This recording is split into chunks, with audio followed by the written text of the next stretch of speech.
honored. Why do you feel honored? Okay, so the game is officially being recorded. You are all on air. Oh! I can't be saying busting a fat nut now, I guess. You just did. Oh my Oh god. my god. Funny This part game is, is a mess. funny part, I was about to get up to get a snack, but oh well, never mind that. Great start. Let's stop and let's go. No, we're continuing. We're going through this. Friendly. Hey, we'll worry about this in editing. Don't worry. Oh god. Editing software. Yeah. Okay, so a couple things before we get started. You should all be able to pronounce your god's name. So say it with me. Photismos. Photismos. I have no god. Photismos. Photismos? Wait, everyone's why god? is that? No, I don't have that god. I have Thoth. I don't have Or that wait, god I'm either. referring to you. No, you're still Zeto. Maglubian. Yes. Oh, whoop. Sorry.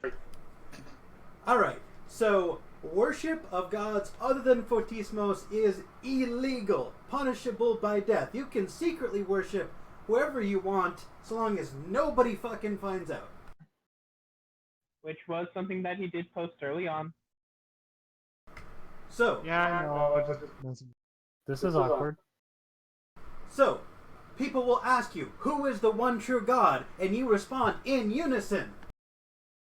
Photismos. Photismos. Photismos.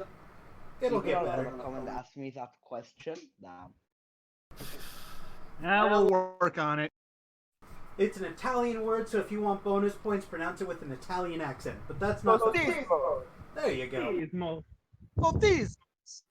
Spaghetti. Spaghetti. Touching my spaghetti. Great. So, all of you are soldiers in the Azure Princess's Royal Guard. Her name is Azure Topaz.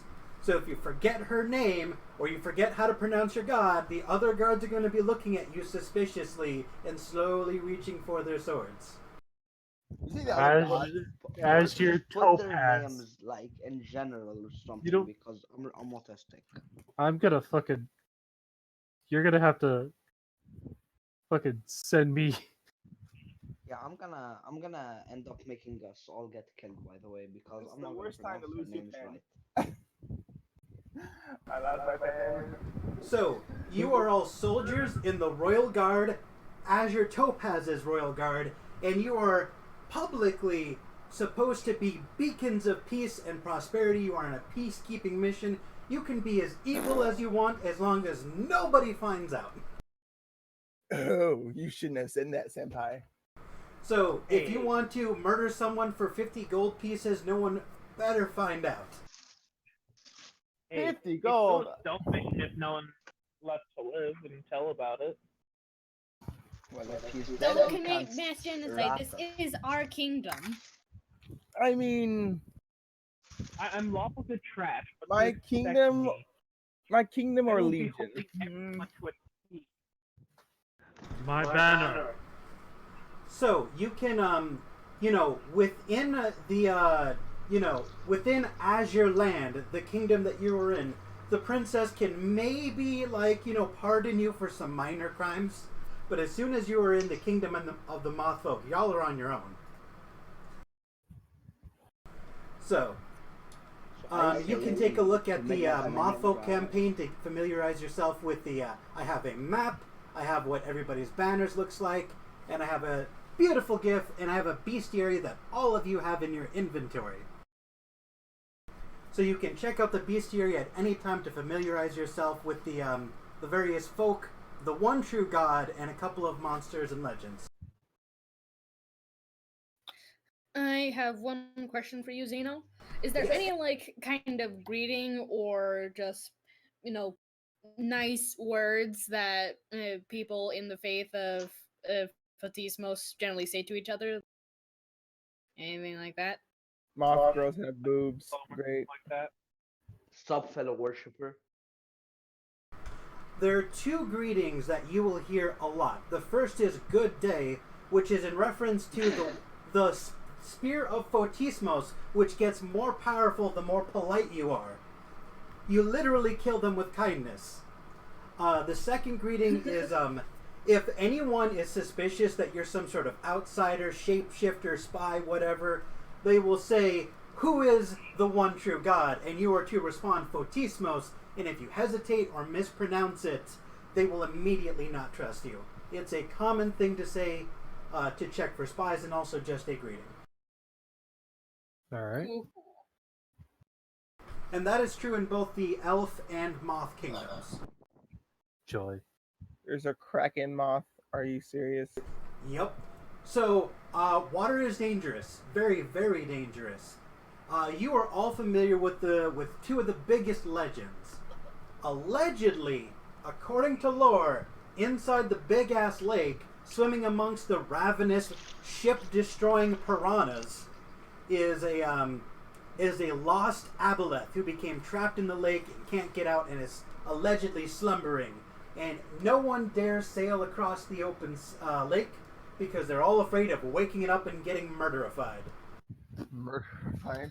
Are there quippers in the little pond around the house of Hotme? Or is that just water? That is freshwater. The lake is freshwater as well, and the lake is full of quippers. The other sources of water are not. And then the seas are full of sharks, and allegedly the kraken moth, a warship-sized monster, who people claim to have sighted it destroying incoming ships. Some people believe that it's here to protect you from outsiders. Some say it's like a warden to keep you trapped. Either way, people don't go sailing too far out of the coast. But you can certainly sail outwards and test that theory. Hey guys, let's go for a swim. Yay! We're level 1. We got this. You can take on, a legendary creature. Why not? Wait, guys, I just noticed something. This is specifically toward those that are part of Fish's campaign. Huh? Vashtar has lower health than Shira. I have a fucking total of 6 as a fucking level 1. So you mean I can kill you with a single spell? Great. Are you telling me you didn't put anything into Constitution? No, it's got a +0.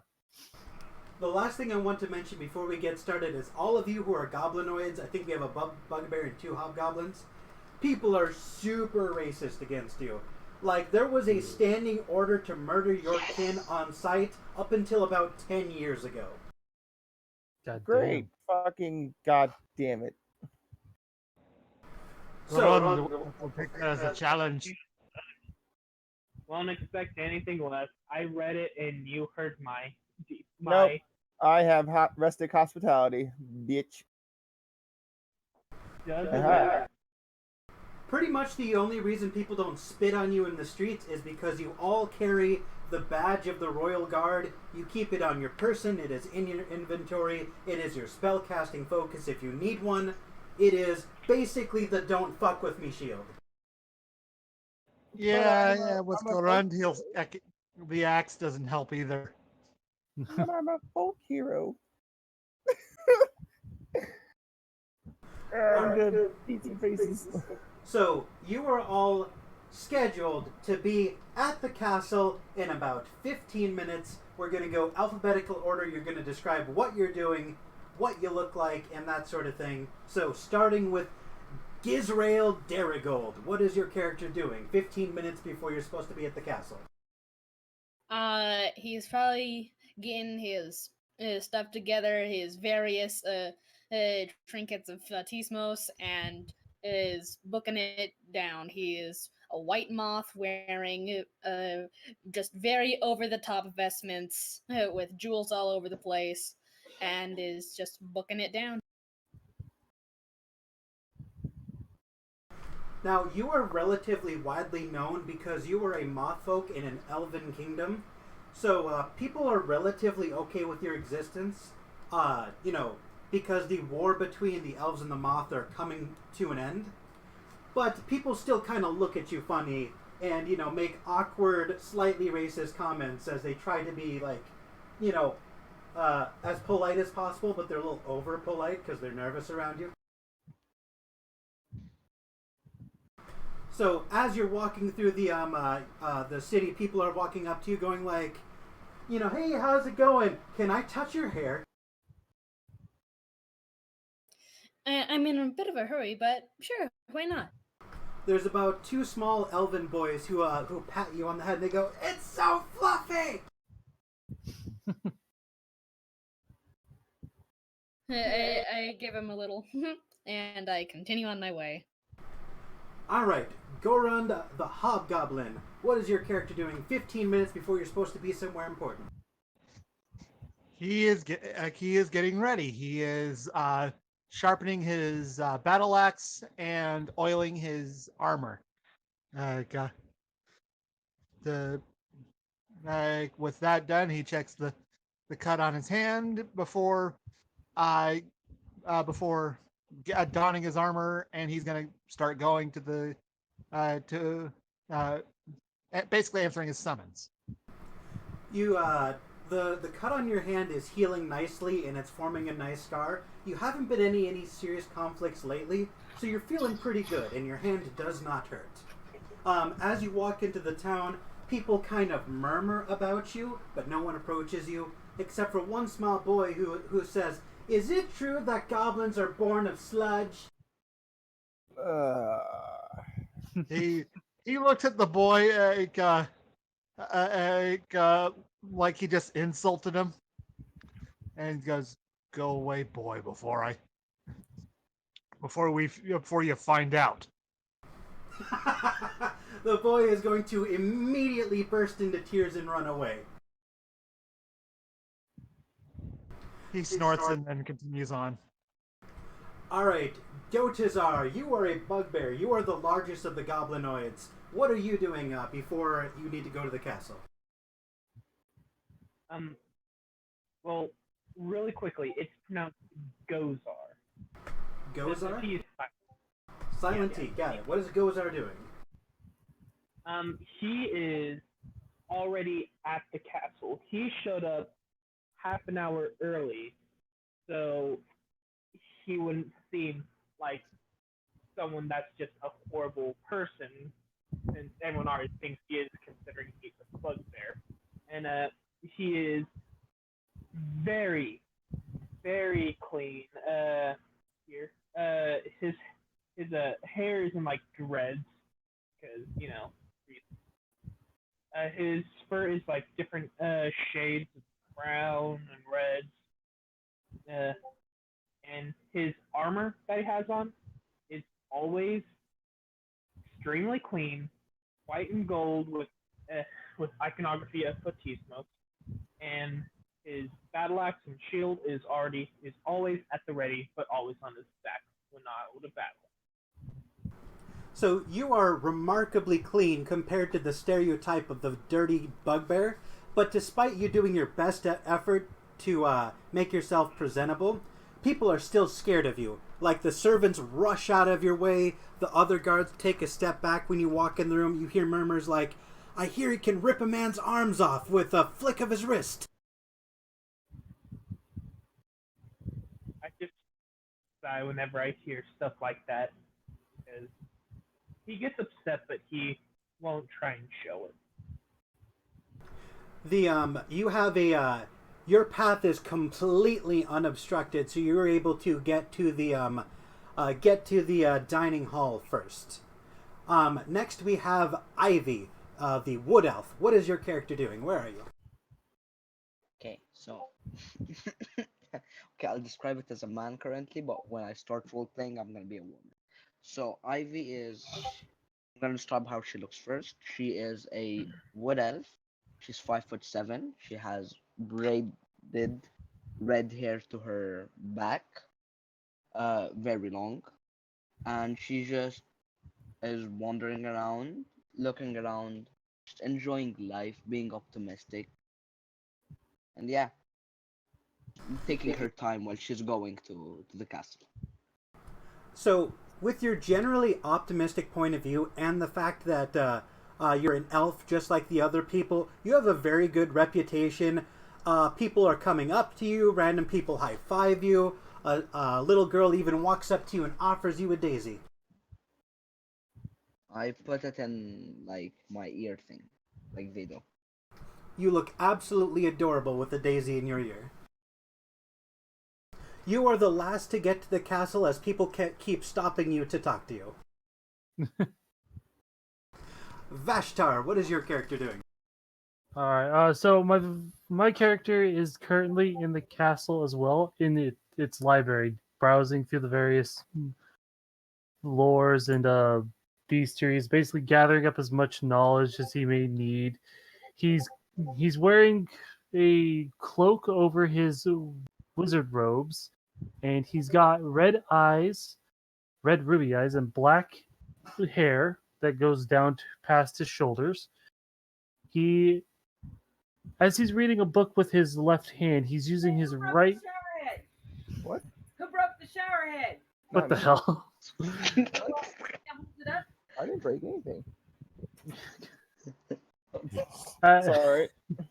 As he's holding a book with his left hand that has a gauntlet on it that houses a purple gem on the back of his hand that acts as an arcane focus, a gift from his late mother, Shira Nilo.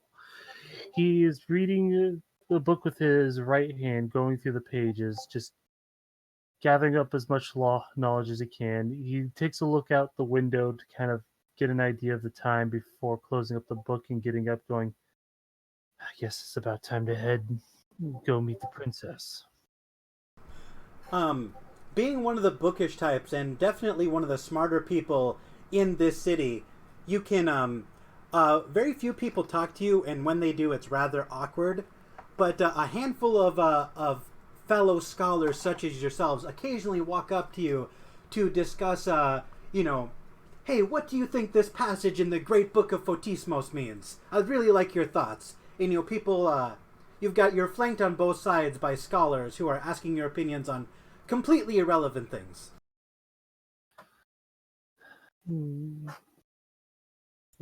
Bashar will just look at them and put up his hand with the gauntlet, says, another time for that. I have business with the princess. Please excuse me. Of course. Be on your way, good sir. And as you make your way to the castle, Zalatar, what is your character doing?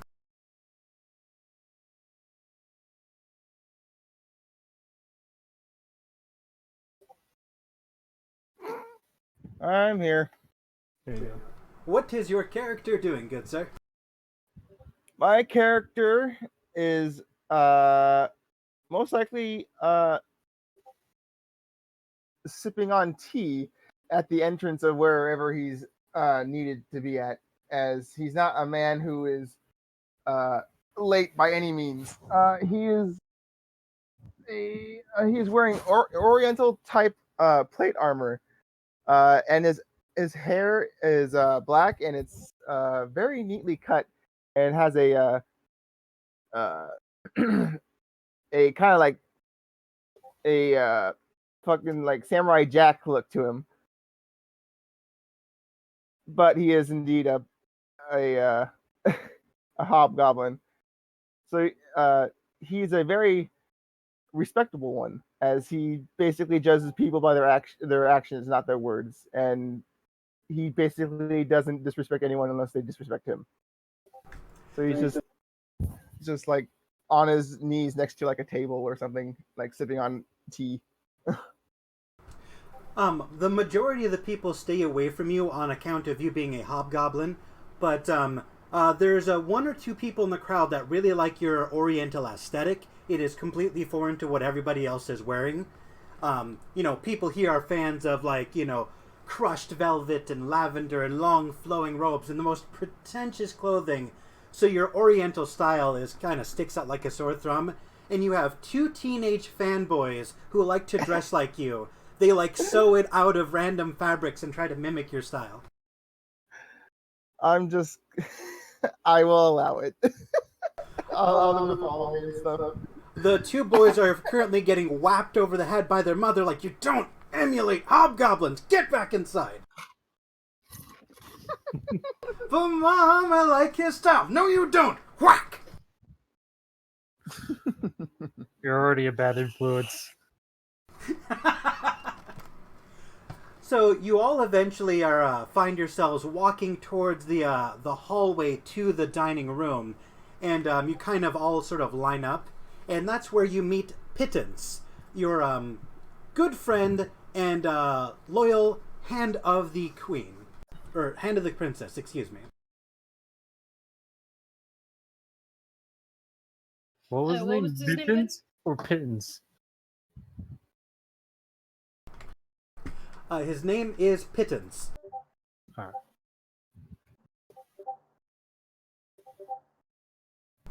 He is a gnome, one of the very few that are accepted into this society. They have a reputation of being greedy, selfish, antisocial, and this guy is going out of his way to demolish that stereotype as best as he can.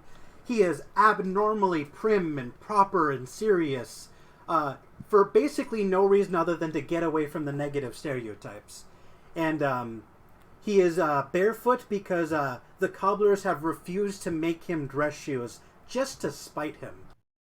Okay, for a second there, I thought he was a hobbit. He is, in fact, a gnome.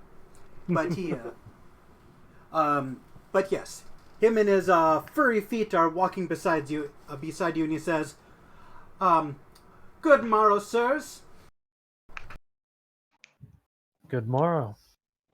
Garan just inclines his head, remaining silent. Good morning, parents. Hey.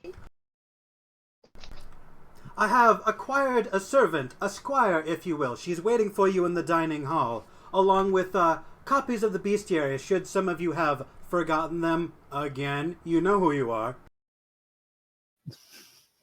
Yeah, sorry, I keep misplacing it. Mm-hmm. Yes. Well, you should keep better care of your things. You're going to be out on your own away from the city, and you won't be able to replenish your stock, as it were. So he opens up the doors to the dining room, and you do in fact see Maddie waiting for you. She is a bard, a squire. You've seen her once or twice before, but you don't know her all that well. All right.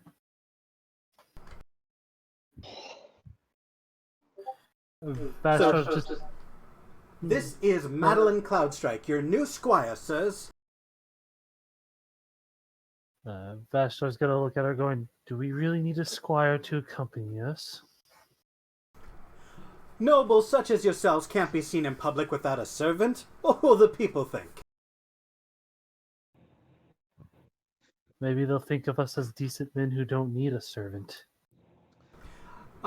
She kind of looks at you kind of nervously, and you realize that she's kind of starstruck because you guys are celebrities. Like, you are the top tier echelon of society, like just below the princess and her family. And so she rushes over to you with a variety of instruments strapped to her hip, and she shakes each one of your hands like, "Good to meet you, good to meet you." And she calls each of you by name. I look at Valster and I'm just like, come on, it could be fun. As she shakes Garan's hand, he goes, he hands her his wand. "I want it oiled." You say what now? He's giving her his first command. "I want it oiled and back before I leave." Oh, you're handing her your weapon? His wand. Oh, wand. Okay. She's like, "Of course, sir!" And she gives you an awkward, haphazard salute, and she almost whacks herself in the eyeball trying to salute you, grabs your wand, and runs away to go do as you say. You sons of bitches. You're gonna take advantage of her. Vastro's gonna look over to Ivy and basically reply with what she said. She might be amusing with music, but again, she could get in our way. We don't know what's exactly out there in the other kingdoms, now do we? Yes, but if she maybe comes with us, maybe she'll get experience, and maybe she'll start being more useful now. Oh, come now. We mustn't be so hard on her. I mean, she's starstruck. I mean, I'm pretty sure we all just saw that. I mean, we should at least give her a chance. We don't know what her abilities are currently, other outside of music. Vashar's just gonna, the more the merrier. Vashar's just gonna cross his arms and be like, very well, if the party's unanimous about it. Grund grunts and he says, so long as she stays out of the way. Well, she's not gonna be in our way for a while. You made her go oil your wand. I gave her a job. I can't hear that sentence without my mind going dirty. Thank you very much. You make me think that way now. You son of a bitch. Gozar, why? Bro, by the way, isn't your wand made out of wood, probably? Stop. You made her oil a wand made out of wood for you? She is aggressively polishing your wand in the corner. Oh my god. Yes, that's gonna be the princess. Yay, fun. Yeah, wood needs oiled so it remains supple, Shut so up, it doesn't shut up, break. shut up. Okay, We're not okay, gonna talk about we get it. your wand. Anyway, so servants are bringing in food and drink, mostly like appetizers and snacks. Do you guys sit down and eat, or do you stay standing and wait for the princess? I stay standing and wait for the princess. I know my place. I also stay What standing. what are the two options again? Stay standing or sit down. I grab a Um, bit. I grab a biscuit and just remain standing while I nibble on. You do see that people are starting to pile in, gathering at the tables. People kind of, nearly bump into you, trying to get around you. And you see that there's a row of tables. Then there's like this open bay, this carpeted area for you to stand on. Then there's like a raised platform with a throne on it. So you can either sit down at the table with the other nobles, or you can stand in the bay, or if you really want to, you can sit in the throne and see how long that lasts. Yeah, don't. I'm gonna go with the nobles. I'm gonna go stand by one of the chairs where the nobles are at and wait till the princess is present before taking a seat. Yeah, I'm also going to just stand by a chair until Topaz is present. Garund is gonna stand at attention, off to the side. And I will do the same. Alright, so the nobles take a moment to chat with you. Despite the varying attitudes of the people outside, the nobles know you rather well. You've protected them from bandits on many occasions, so they have nothing but respect for you. And they come up to you, they chat with you, they shake your hands, really giving you praise for the work that you've done for at least 3 years under the name of Princess Azure Topaz. No problem. Vashar's just gonna nod and shake their hands and not really be much of a talker. Garund grunts. What did I miss? Nothing, you're just mixing it up with nobles. And as you do so, you hear trumpets blare, a squadron, or platoon rather, of guards start marching aggressively into the room, and they all get into position. And you see Princess Azure Topaz walk into the room with great ceremony and much to do. Garund kneels. I instantly go to attention. Vashar's gonna give a gentleman's bow in her direction. I just nod when she walks in. I'm going to give Azure the good old quad salute. Alright, so as you do so, you see that all of the other nobles get up from their chairs and kneel. And if you don't, they will stare at you awkwardly. Alright, Fine. I shall I'm also kneeling. kneel as well. I'm kneeling. I was given a gentleman's bow, goddammit. I guess I will kneel too. Orientally. You see that the princess is escorted by guards of beige and gray, and she has blue skin, and her robes are the same color of her skin. She is her visage really clashes and stands out against the guards that she's surrounded by. And as she sits on the throne, you can feel this oppressive wave of magical energy that kind of twists your stomach for a moment. And you're all reminded of the day she took the kingdom by force, not by politics. Oh, lovely.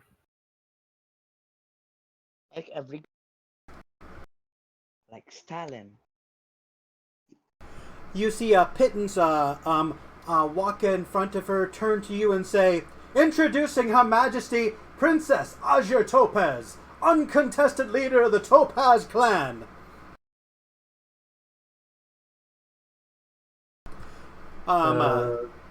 Does anyone respond, or do you let them continue? Vashtar is gonna say aloud, "Long may she reign." Gorand, you find that your hand starts to ache and bleed as soon as she sits down on her throne and releases that blast wave. Your hand is trembling. May Fatismos protect her. Fatismos. Garen just stay silent. To what Valstor said, I just said what he said. Now, because I actually have a moment of a, intention span, I'm actually going to say "Long may she reign" with Vashtar, so they don't feel left out. With a booming, bellowing voice, Princess Azure says, "Servants of the one true God!" And she waits for your response. Fatismos. Fatismos. Fatismos. We'll work on it. I still don't know how to say it, and I'm not planning on learning. Oh my god. Good morning, loyal guard. There is no time to waste, so I will get straight to the point. I come to you with the most important mission I have ever tasked you with. The Mothfolk Kingdom is prepared to sign a peace treaty on one condition. Oh. Ooh, what? She brings out a tiger moth in a birdcage, and you've seen this captured and shown around like a trophy before, and it's been kept in her room ever since. No! Gizrael is like fanboying over this moth. She continues, "This is Tiger, the ageless moth. He is a family pet of the silkmoth clan and especially beloved by Queen Mori. He was a prisoner of war. He was intended to be used as leverage against the queen. An uneasy truce formed when she learned of his capture. In the years since, the people have enjoyed relative peace. Elves and Mothfolk quickly melded cultures and ideas, and continuing the war is massively unpopular, as I'm sure you're all aware. With support for the war gone and a knife aimed at her precious pet, Mori has agreed to sign a peace treaty on the condition that he is returned safely. Take this moth and this peace treaty," and she extends a piece of paper, "and take them to Mt Lumina. But be warned, dangers await you on your travels. Bandits, Motheaters, and other obstacles stand in your way. Good luck, and carry out the will of the one true God!" Fatismos. Fatismos. What do you mean? So how big is this thing, and how big is the cage? The bird is about the size of a dove, and it is in about a 3-foot tall, 2-foot diameter cage. Yeah, I vote we have a smaller cage. I ain't carrying a 3-foot cage. So she is extending her hand with the peace treaty and the moth in a cage. So who takes one? Vashtar's gonna go take the treaty. And I will take the cage. Okay, then. And as Vashtar takes the treaty, he's gonna give a bow his head before her and kind of back away with his head still bowed.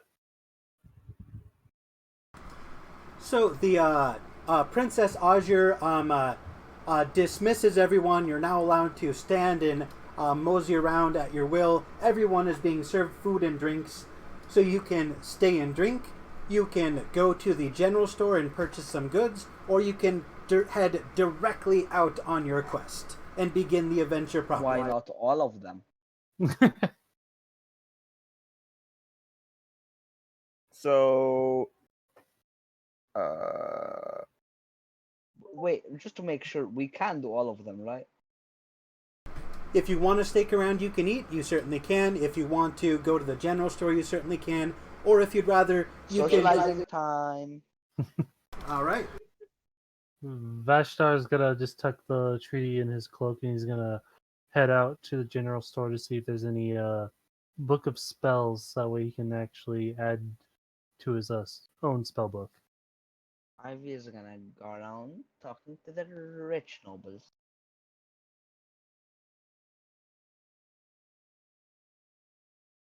All right. So eating, you see the Land family. They own most of the properties nearby. The Merchant family. Go and then go to- Absolutely. You see the clan of Land, the clan of Merchants, and the clan of Inventions. Which table do you sit at? So, as a smart person that I am, I 100% go to the guild of. Well, I'm not going to the land because what am I gonna do with that? Probably gonna go with the guild of inventions, merchants. I'm going with the guild of merchants. Of Merchants? Yeah.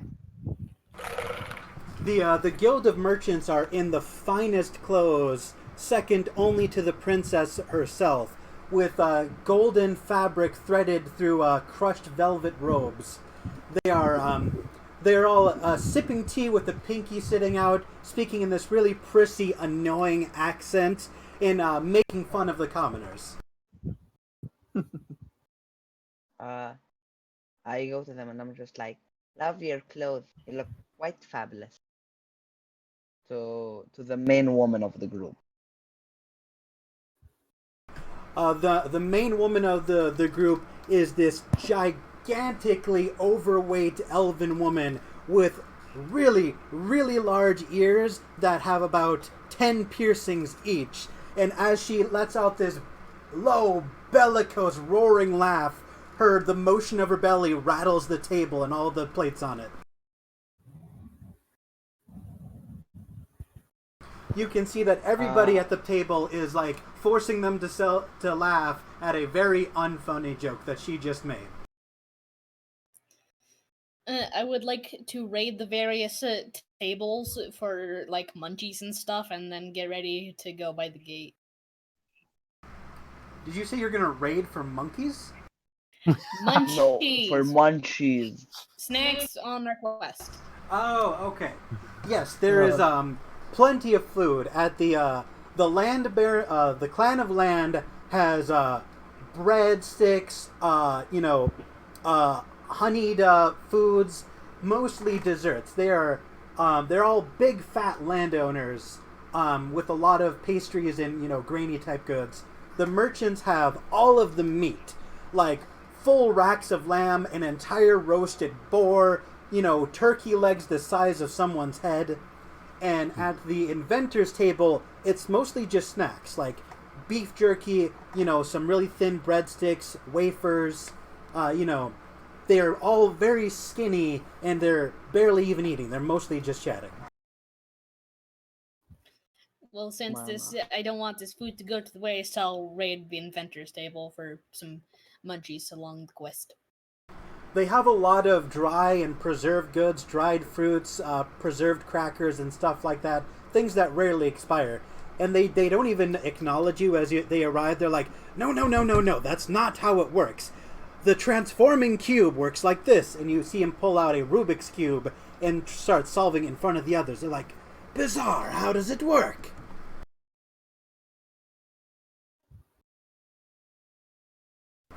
You see another inventor pull out a globe with a bunch of holes punched in it, and he lights a candle inside of it, and it projects the constellations on the ceiling.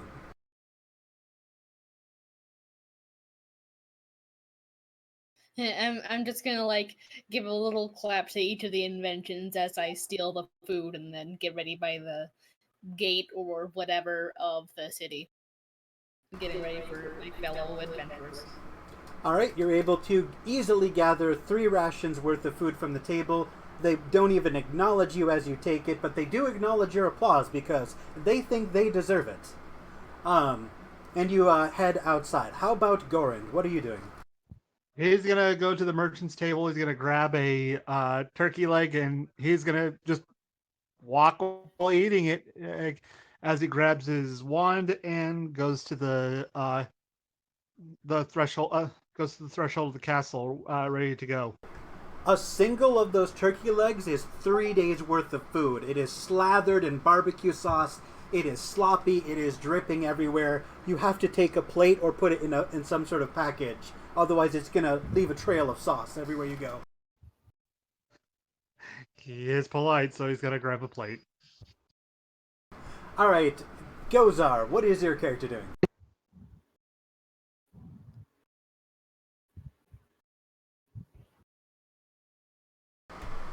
Gozar?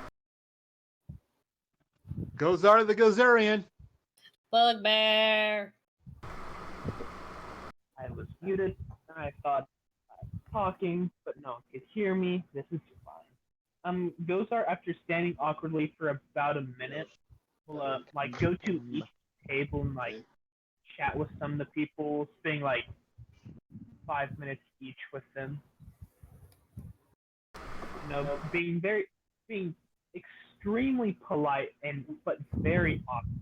Because regardless if he's helped save any of these people, he's still a bugbear in a place that hates bugbears.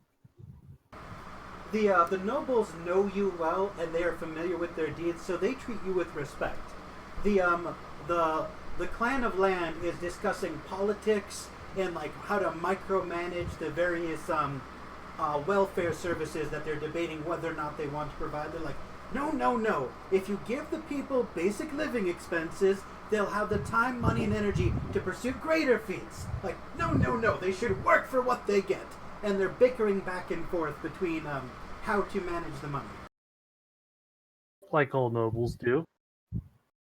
As I walk up and hear this, I will say, well, wouldn't it be better for them to earn the money so they can at least have some sort of living so they could pay to live a bit better?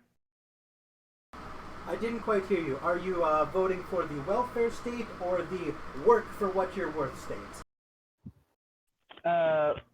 Work for what you're worth. As you, a well-respected royal guard, weigh in your opinion, the table immediately biases themselves towards your point of view, and it becomes the dominant point of view in these chats. You have probably swayed politics in some small way for years to come. Dang it, Gozar. We'll no longer be communist. That's never good with any of my characters. You blew it.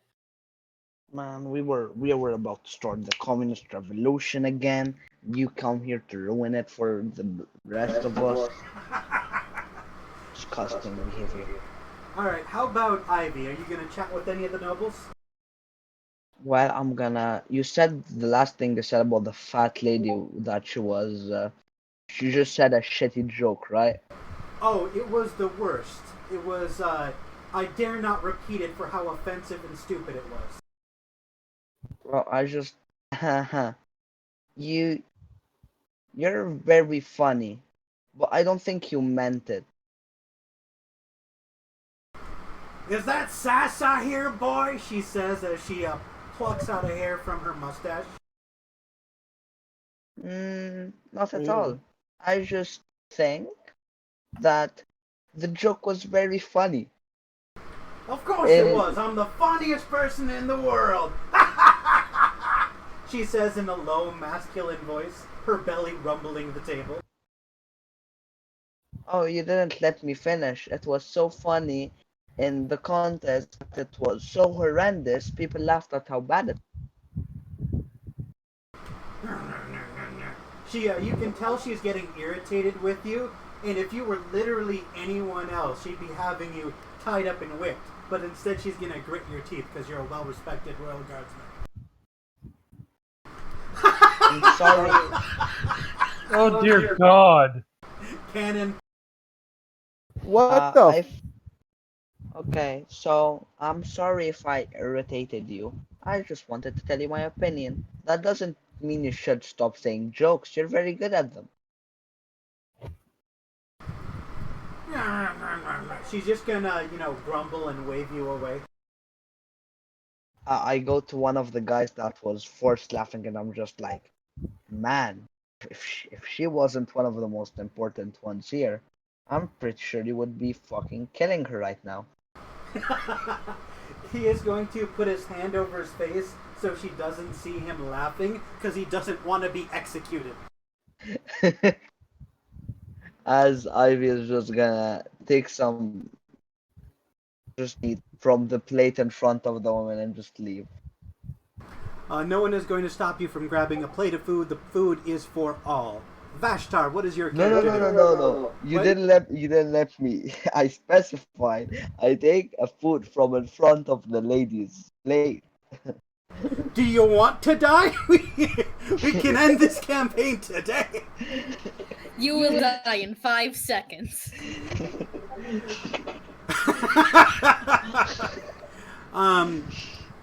As your hand reaches towards her plate, she looks at you, and her pale jowls turn red, and this like blood red rage slowly flows over her pale fat skin, and it just starts to rumble for no reason.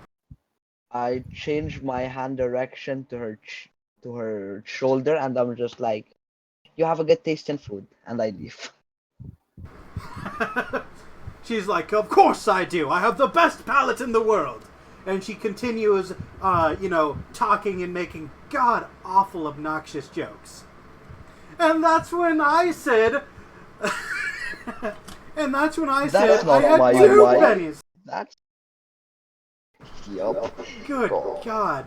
Oh, that neck. She looks like a thumb. Alright, Vashtar, what is your character doing?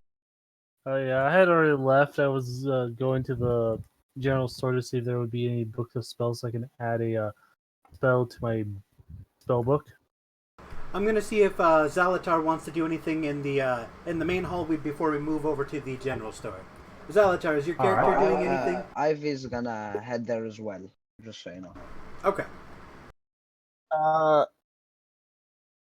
I'm gonna go and head to the merchant's table. The merchant's table? Okay. They are all laughing at this obese woman's horrible, horrible jokes. And she's like, and that's why they call them hobgoblins! Oh! Oh, shit. No, please do continue. I can always take my business elsewhere. You a fan of my humor? It's all in good fun, and she gives you this big open-hand slap on the back, laughing like it's the funniest thing she's ever said. I don't like being touched. Come on, don't you want me to sit on your lap? What? Come on, what? You broke up. She says, come on, don't you want me to sit on your lap? No, that would be highly inappropriate, and I don't believe the chair would stand under. Did you just insult my weight? Did you just insult my race? Touche! Touche! Now, how is the work on my spear that I've designed for you? Oh, the golden dag that I was crafting for you, it got stolen by one of your kind.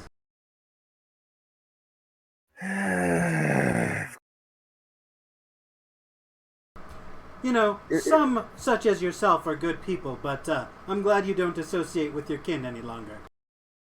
Indeed. Do you know the general direction in where he left? I don't know exactly where they went, but I believe I heard my men say that they were headed to some sort of church. But there's definitely isn't the church around here. I tore that place timber to timber trying to find it. I see. Thank you. Any All right, clerics in the house? So No, good. the party moves towards the general goods store.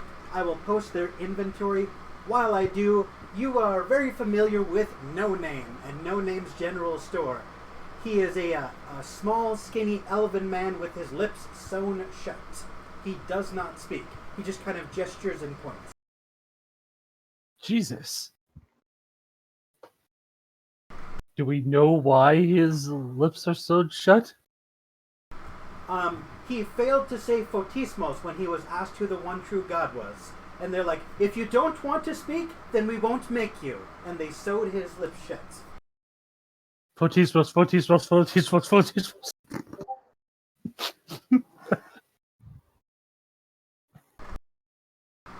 He used to be known as Jacques.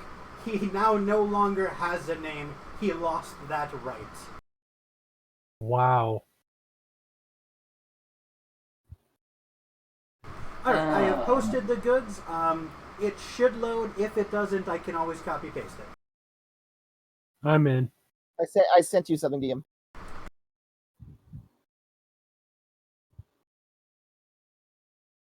Is it acceptable? Oh my god, I could buy a barrel. Yay! Yeah, I like the design. The design is cool. Okay.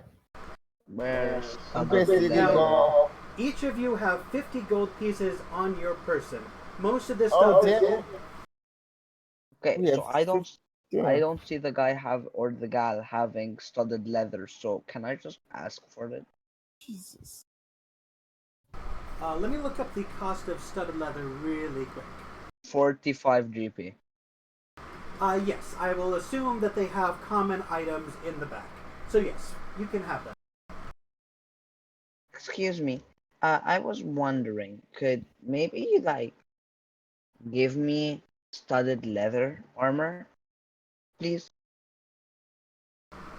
You see him slap twice on the table, and two large, burly elven thugs come out, their lips also sewn shut. And he points at the menu, and they go in the back and bring it out. Wow. By the way, can I sell him something? Yes, anything you sell at a store is half the stated value. Of course, like every goddamn store in any game. Yes. Although this Ah. time you can't use your bartering skill. Okay. You literally cannot barter, the man cannot speak to barter. Hey, I would like to buy 1 rapier and 10 rations. Absolutely. Alright. This is going to suck. I can't even buy a scroll to add it to my fucking spell book without fucking not having enough gold to be able to put it in my spell book. There's a scroll of resistance and minor illusion that are only 20 gold pieces each.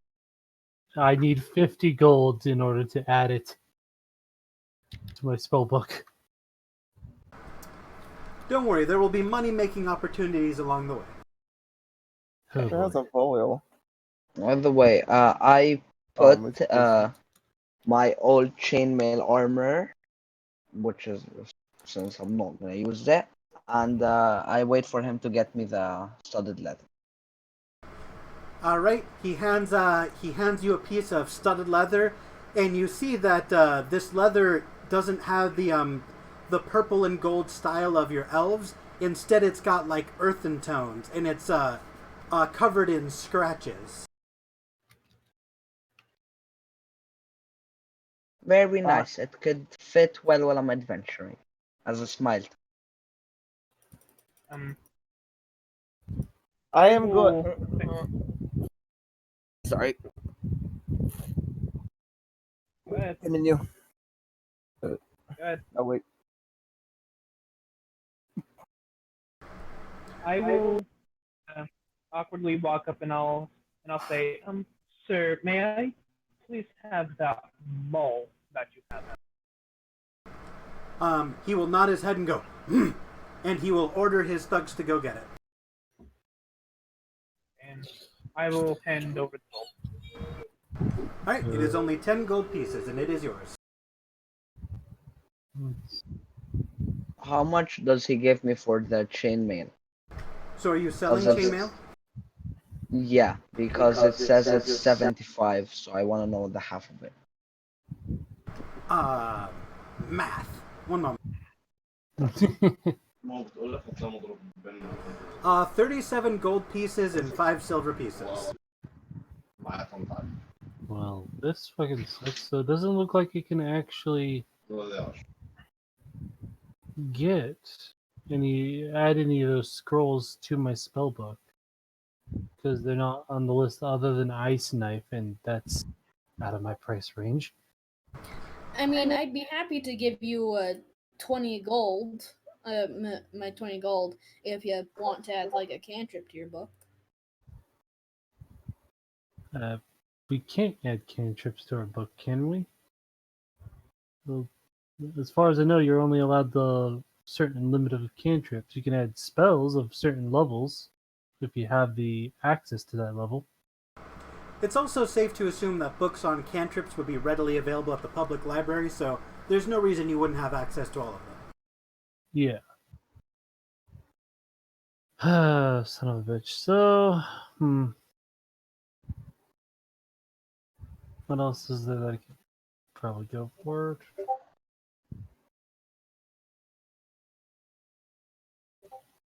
So Fuck it, I'll buy a potion of healing.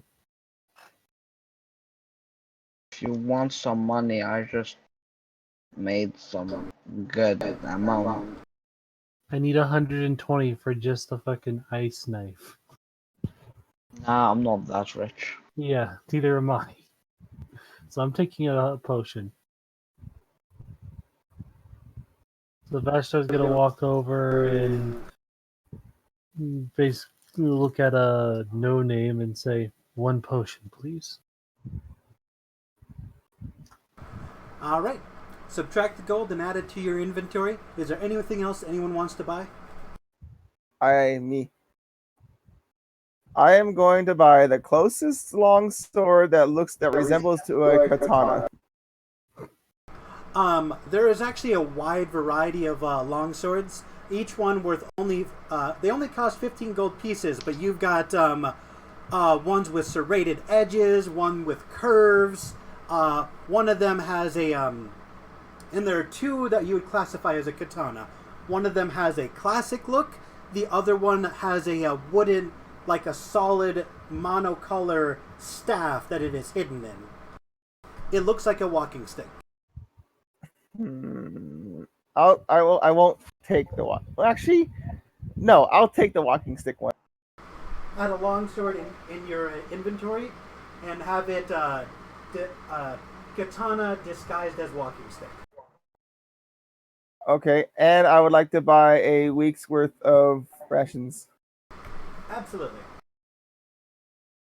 Thank you. And extra tea pads, extra tea bags. I'm a tea drinking machine. Bags of tea are 1 copper piece each. Okay. I'll take a week's worth, so basically like 20 bags of tea. 20 copper pieces then, or 2 silver. 2 silver. I pop 2 silver over to Zalatar and say, "Hey, could you give me some as well?" What kind of tea?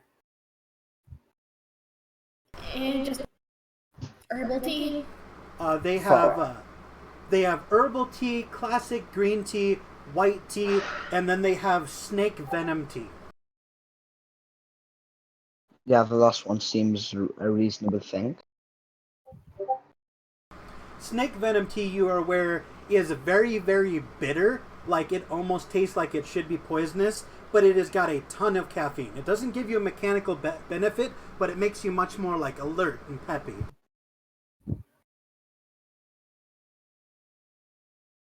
So it sounds like the alert feat in a way, just without like a bonus to initiative. It doesn't have a mechanical bonus, but just narratively speaking, you're, like, up and jittery and tense. Okay. But yeah, anything else anyone else wants to buy?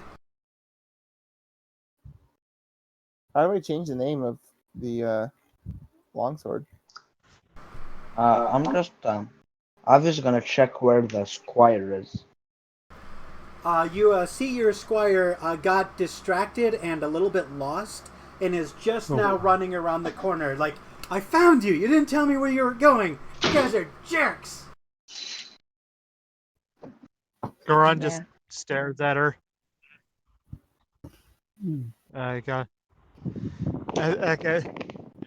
is not. It is not in Superior's job description to look after the whelps. You're right. You're right. I'm sorry. Goran, be nice to her.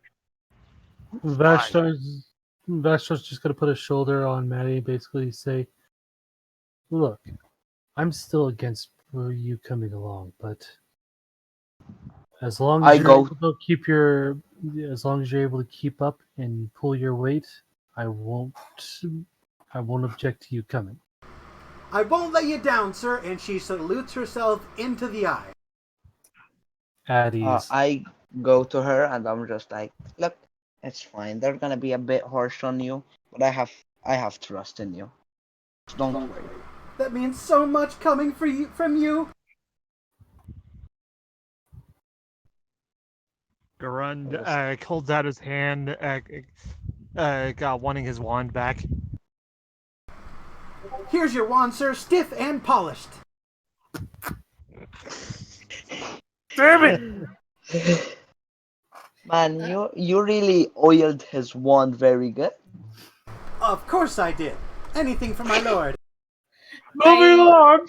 I go over to Madeline and give her the equivalent of a Slim Jim. She's like, I love snacks. Home. And she just bites the Slim Jim out of your hand.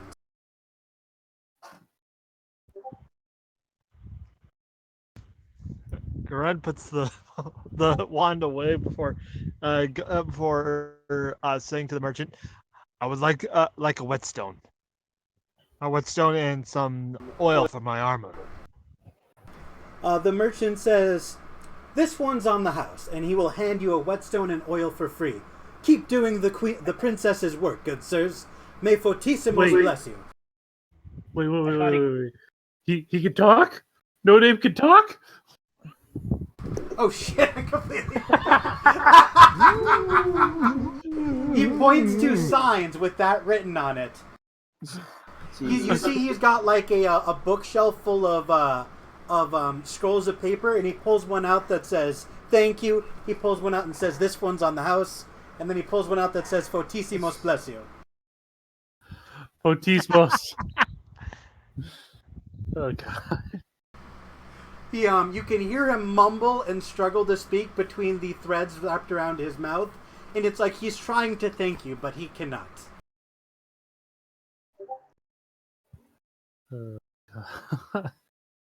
But yes, he will give you those items for free due to your service to the princess and to their god.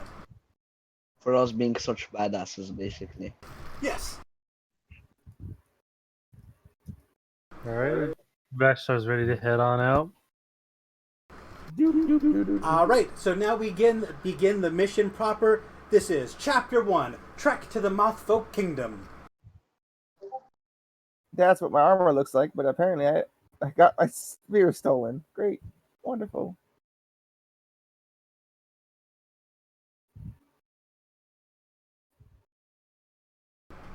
Alright, So you guys get several miles away from town before anything particularly interesting happens.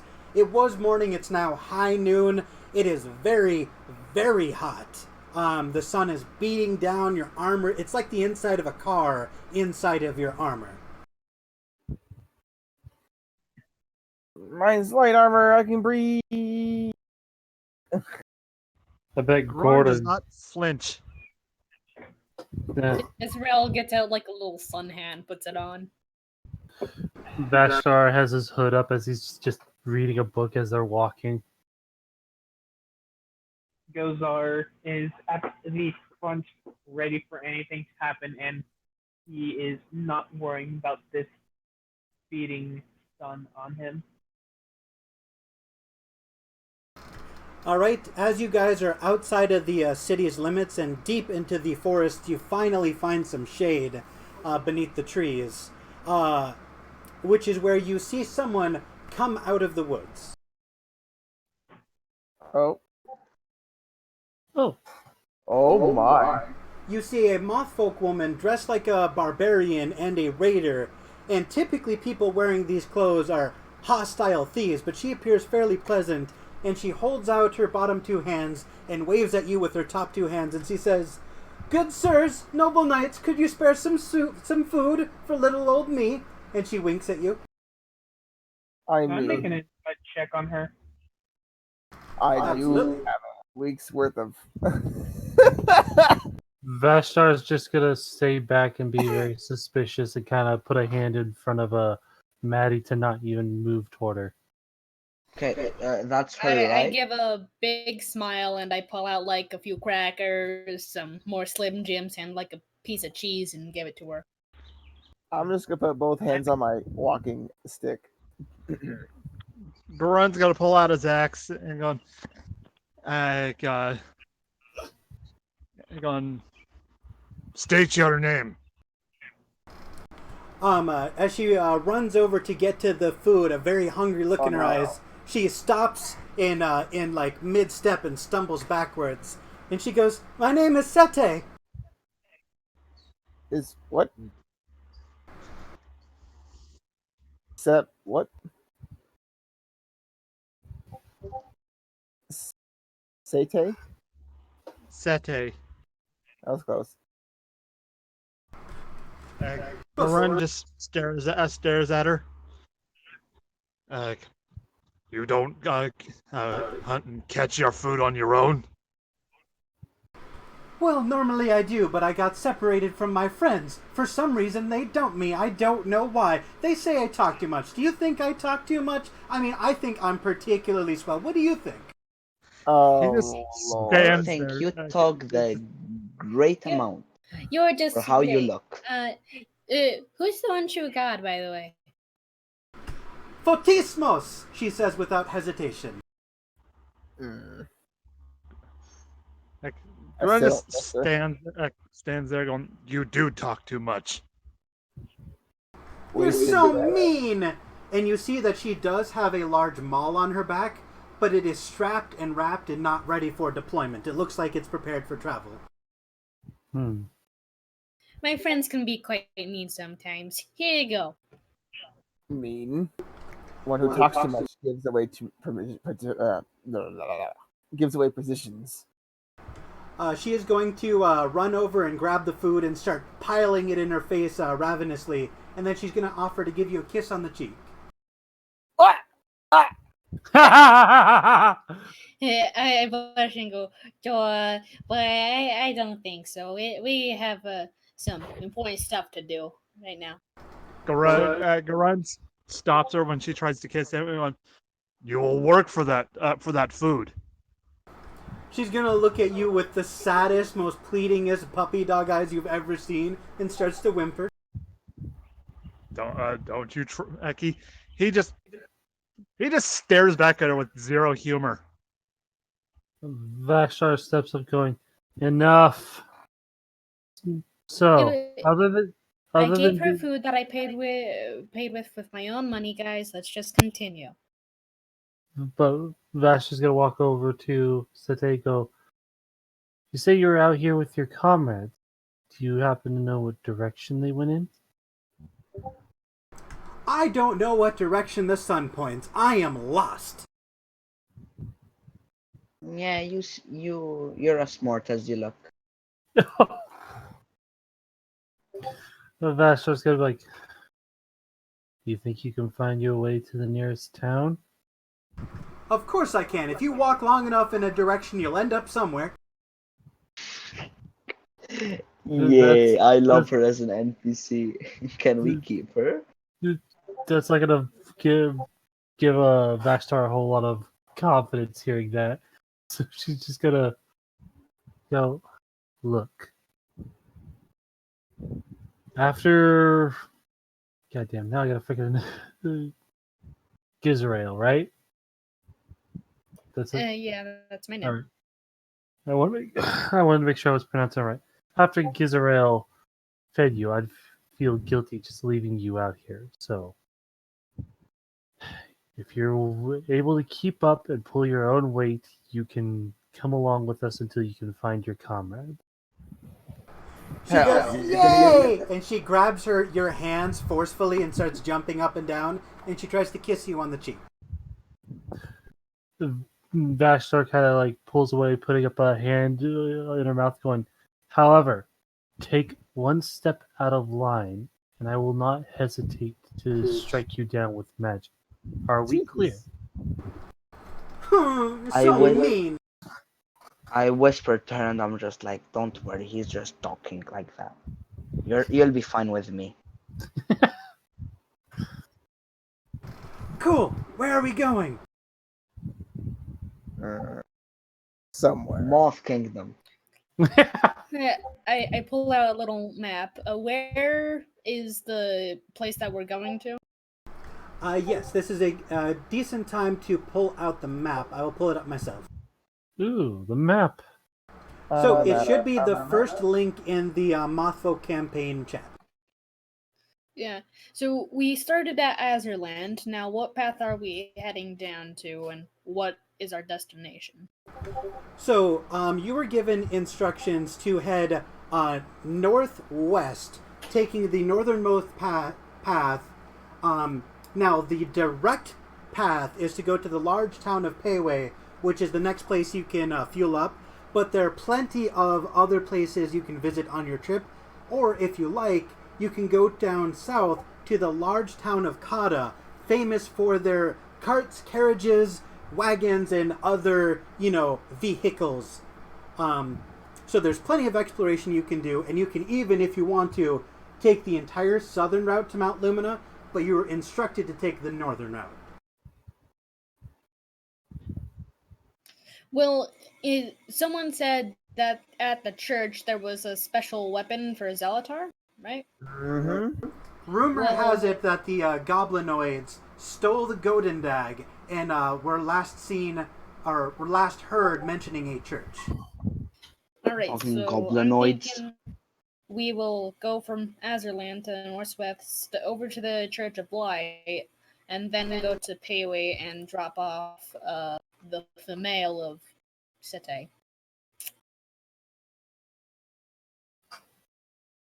All right. Any objections to that plan? Nope. Nope. Not really. I get my spear. Woo. Hopefully. I mean, logically speaking, if we went south, we'd basically, in case like there were spies in the Azureland, they would be not expecting that. But at the same time, we have objectives in the north.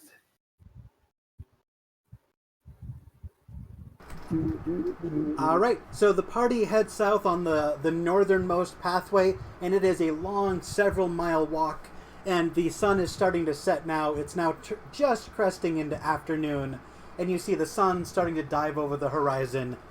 I would like everyone to make a perception check. Yay, my favorite kind of check. Oh, The one fire thing words. I actually did I make her proficient in that.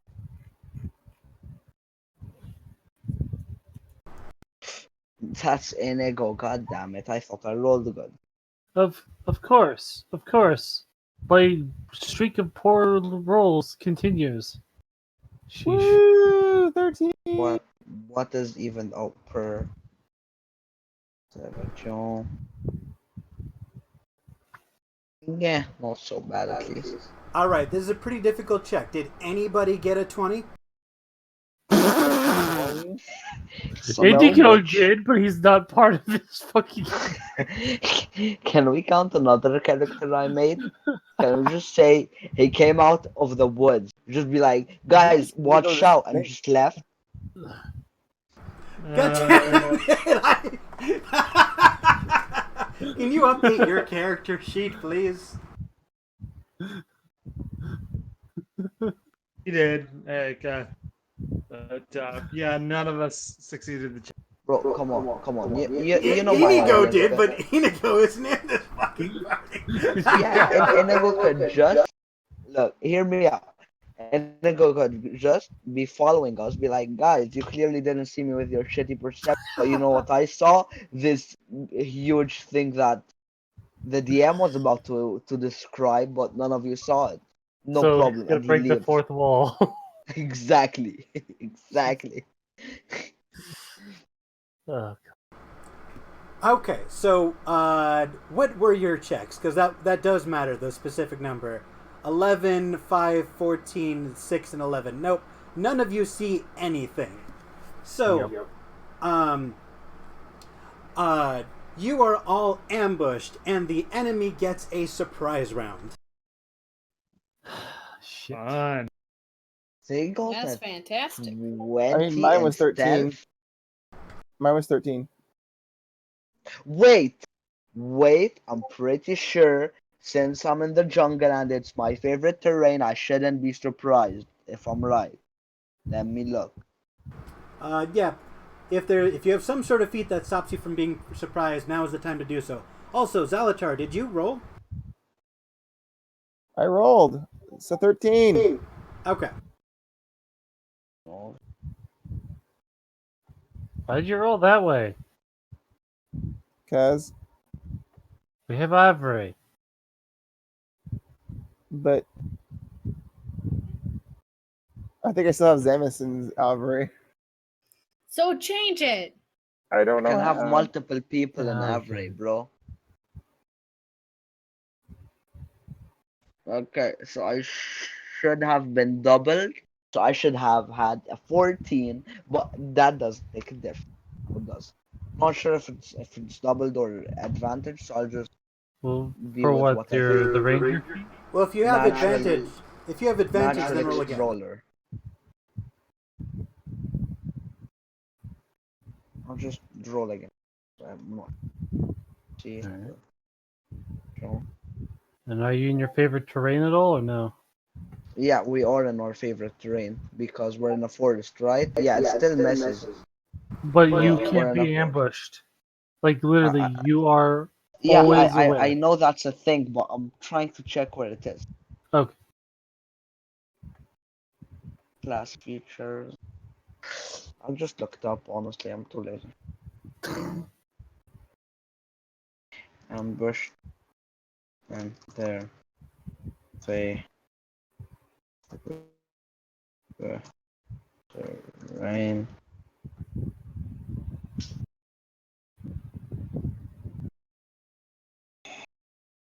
No, I'm not. Okay, I'm getting no, just whatever the DM wants because I'm getting annoyed because I don't understand what rangers are. Okay, in the ranger table, first level, you have From what favorite I know, enemy I shouldn't and be natural able to be explorers. surprised.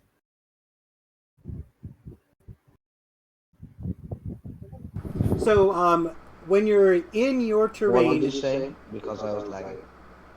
difficult terrain doesn't slow you down. Your group can't become lost. Even if you're engaged in another activity, you're still alert. If you're traveling alone, you move stealthily at a normal pace. You find twice as much food as you forage, and while tracking other creatures, you learn more details. It does not prevent you from getting surprised. It says alert, but okay. It's not the alert feat. It just means you don't roll at disadvantage at perception if you're distracted. Okay. Okay, so surprise rounds. So bursting from the forest, screaming "Booyah!" You see a goblin, a hobgoblin, a bugbear, all riding dire wolves. Jesus. Seems familiar. All right. So since they are, because of the feat they have that I gave them, because they are riding cavalry, they are able to move in, attack, and move out without provoking an attack of opportunity. Such is the benefit of their cavalry. The wolves are just going to dash, but they are going to attack. We'll start with the goblin. He is going to take out his scimitar and aim for, let's say, Gizrael. Oh no. Tacos? Critical Jesus. hit. Oh no. That was just a test.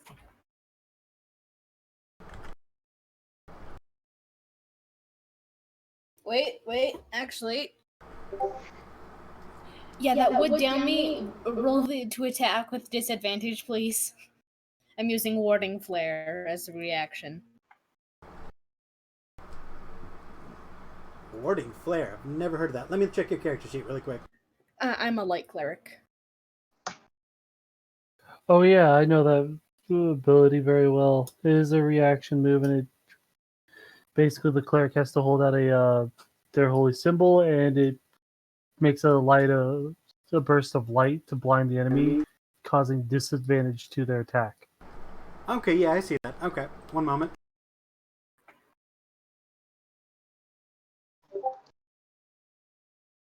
Thankfully, that does not hit me, because that would have downed me. Okay, next is the hobgoblin.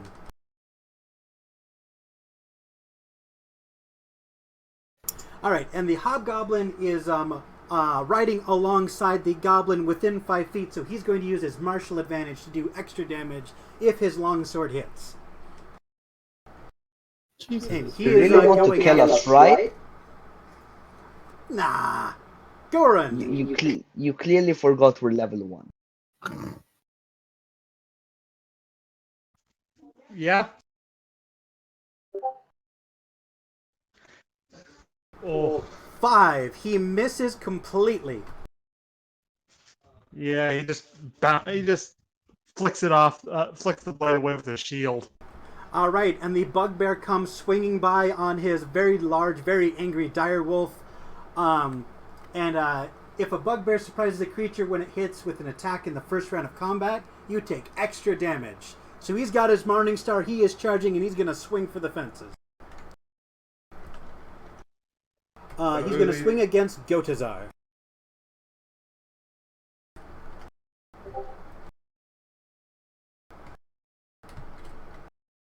Bring it on. Gotazar, does an 18 hit your armor class? Yes, because I do not have a shield. Okay.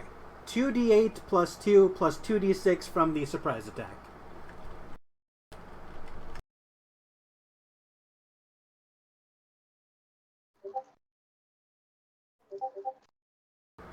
$16 damage. You're probably dead. Yeah, I'm down. Alright, make a death save and then roll for initiative, everybody. I feel like we probably should have had one more level with these kind of damage outputs. Yeah. Alright, there's a thing where you can make an initiative in Avray. If he's new, it's best not to make him use it, because he's gonna take a while to learn it. Alright. Agreed.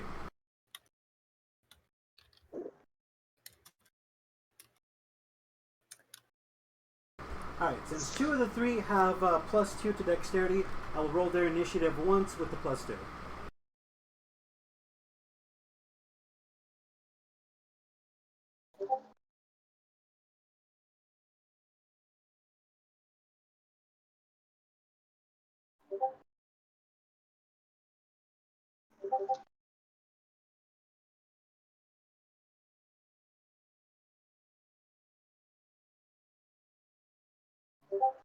Oh wait, I already rolled. Never mind.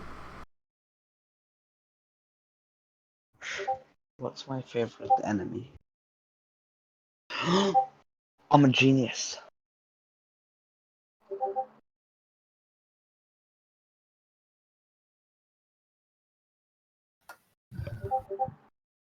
But the crappy rolls keep on coming. Joy.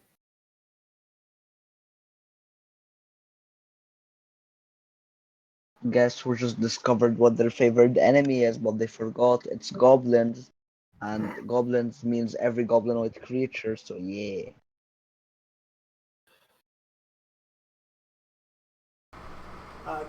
Godazar, what did you roll? He rolled an 8. Okay.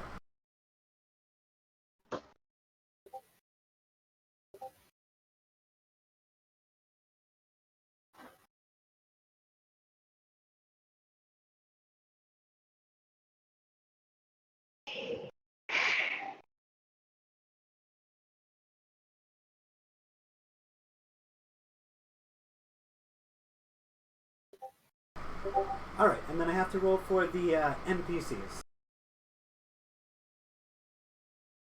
So both Maddie and Sete are fighting alongside you.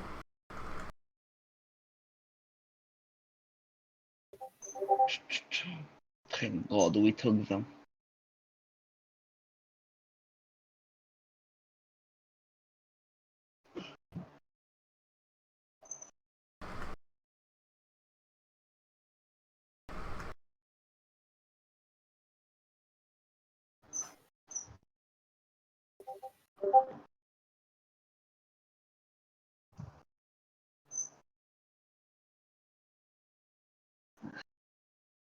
Look at this. Okay, so Gizrael Derigold, you are up first. There are 6 enemies, 3 goblins, 3 direwolves. What do you do? They are 30 feet away because they rushed in, attacked, and rushed out. I am going to rush over to Gozar, get out a symbol of Fatismos, jangle it over him while casting Cure Wounds, and then fly 20 feet up into the air. Absolutely. All right, so Gotazar, you are alive again. Does that end your turn, Gizrael? Yeah, he's healed for 10 health. How much HP do you have?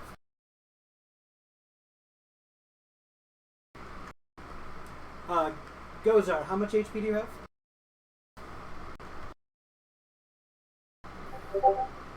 I need to know if one of the NPCs needs to try and heal you. He has 12 total, 10 right now. Okay. All right, because I believe it is whose turn is it? Maddie's turn. Yes. Okay, if you have 10 out of 12, that's pretty good. So your loyal bard is going to draw her rapier, and she's gonna panic. She's gonna take a few steps back. She doesn't know what to do, but then she's going to cast Dissonant Whispers and force all of them to make a Wisdom saving throw.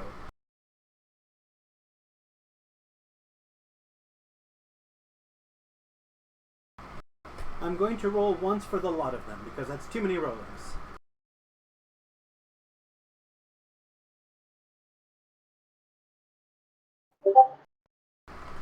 The check was 12. Okay, so the group of them passed. Do they still take damage? Nope. Okay, save or suck. So her spell fails, and we move to the next in initiative.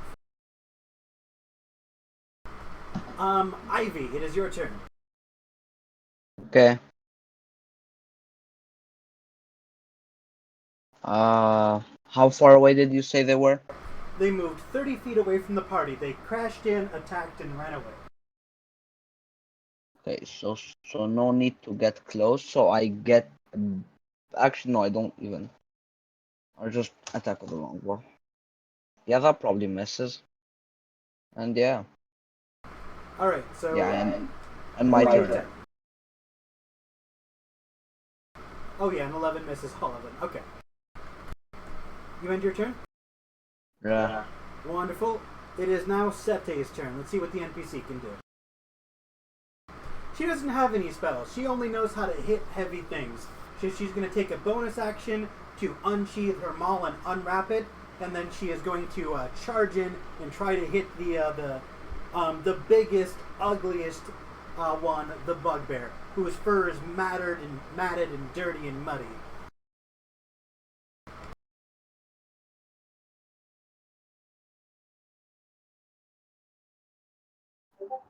And that is a hit. Nice.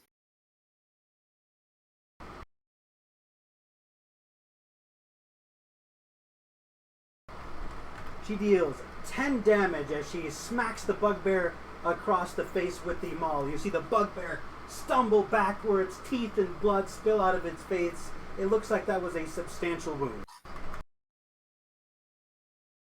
Alright, next in initiative order is Gorund. Gorund, guy is ready. Who's the closest one? They're all 30 feet away. The closest one is probably the bugbear. All right, he's gonna use lightning lure on the goblin to yank him off the saddle. All right, on the little bitty goblin.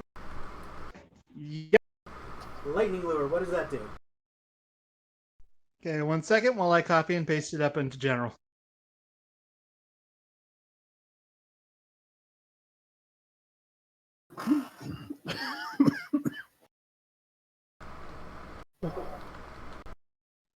I'll close the distance because the range is 15 feet for me to do it. So Okay.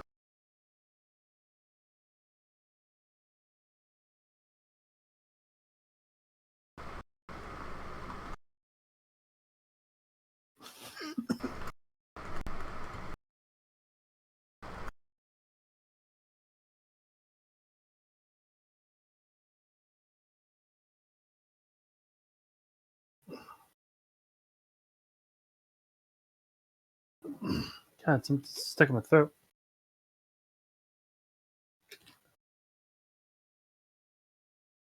Okay, lightning lure.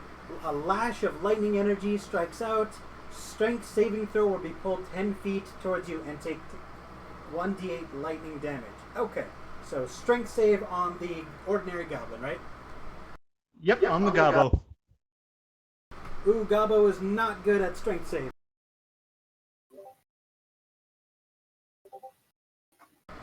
Does a 2 pass the check? Oh yeah, it passes. No, he failed.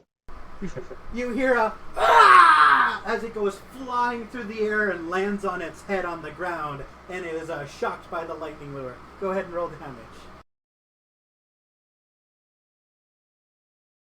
The previously wounded goblin is electrocuted and falls unconscious, but not dead. You can see he's taken a previous slash across his back as you pull him to the ground. Garund lets out a snarl as he ends his turn.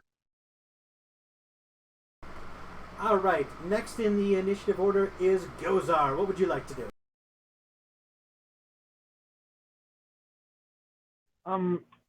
Well, he will use half his movement to stand up.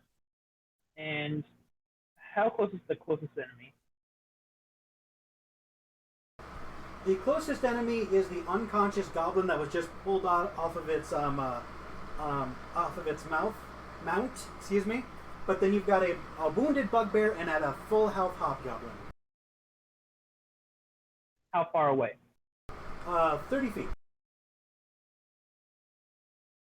Right. Since I can't make that with just half my movement, I will pull out my javelin and throw it at the bugbear. Throwing it at the bugbear. Roll for hit.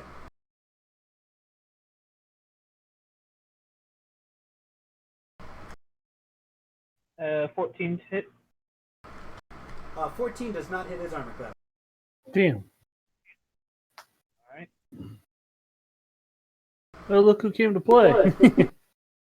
I'm just listening. Oh, okay. Does that end your turn, Gozar?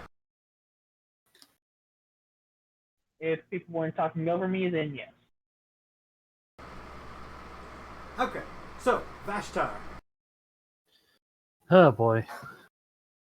Alright, so which ones are looking hurt? The one that Seda and Godin Goron hit, right? The goblin is unconscious, the bugbear is wounded, the hobgoblin is at full health. Yep, okay. So I'm going to do, let's see. I'm going to cast Magic Missile on the one that Seta hit. I'm going to send 2 bolts that way and send 1 bolt to, it's 3, right? Yes. 1 toward the hobgoblin. So 2 towards the bugbear, 1 towards the hobgoblin. Okay, roll for damage.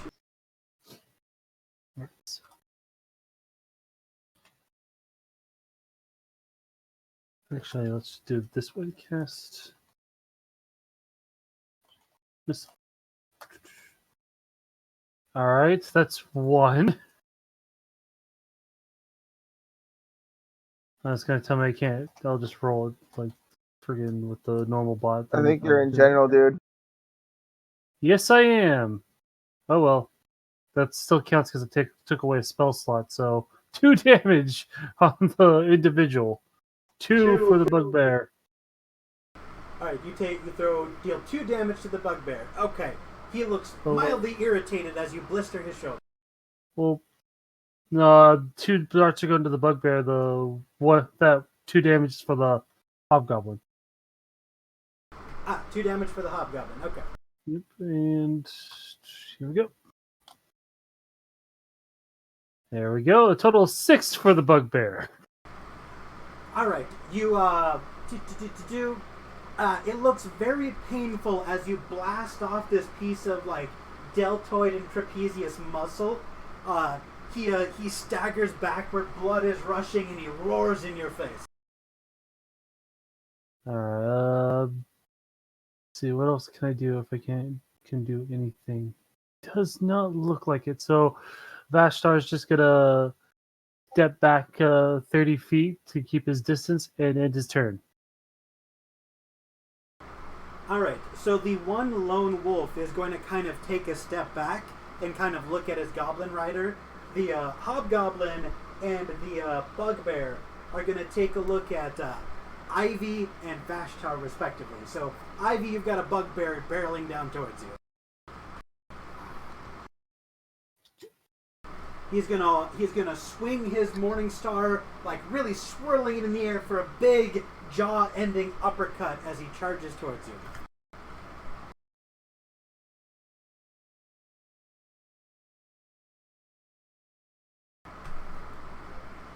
That is a nat 20, my friend. Jesus.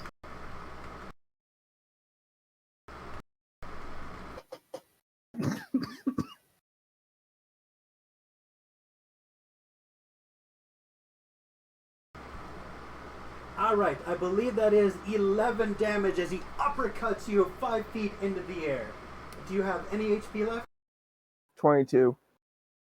Nice. So you're launched into the air via his spiked club and you land on your feet, stumble backwards, and you can feel your tongue fall out the bottom of your head. Wait, who did he attack? The first attack was at Ivy. Okay, he's... Why the hell did you answer, Zalton? What?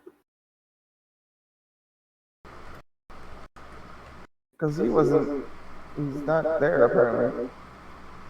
Alright, so the hobgoblin is going to attack Vashtar. Oh joy. You're dead. Yeah, one was toward the hobgoblin, two was for the bugbear. Isn't that 20? It's devil damage. 7 does Seven. not hit my armor class. So Basho's just going to deflect the attack with his short sword. All right. Twang! The swords spark as they clash midair.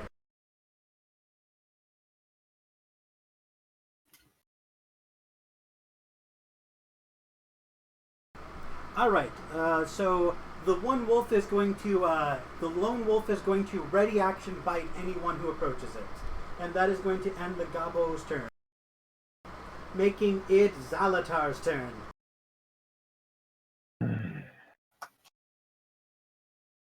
So I'm gonna turn towards the hobgoblin that's attacking us. Dishonor on you and dishonor on your legion. And I'm gonna use produce flame. Absolutely. And hopefully it hits.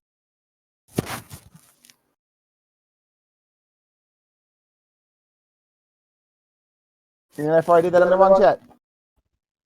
Yeah, Yes, you I did. 16, does that hit? Does a 16 hit? I believe so. Let me double check. It does not, because he is wielding chainmail and a shield, so his armor class is 18.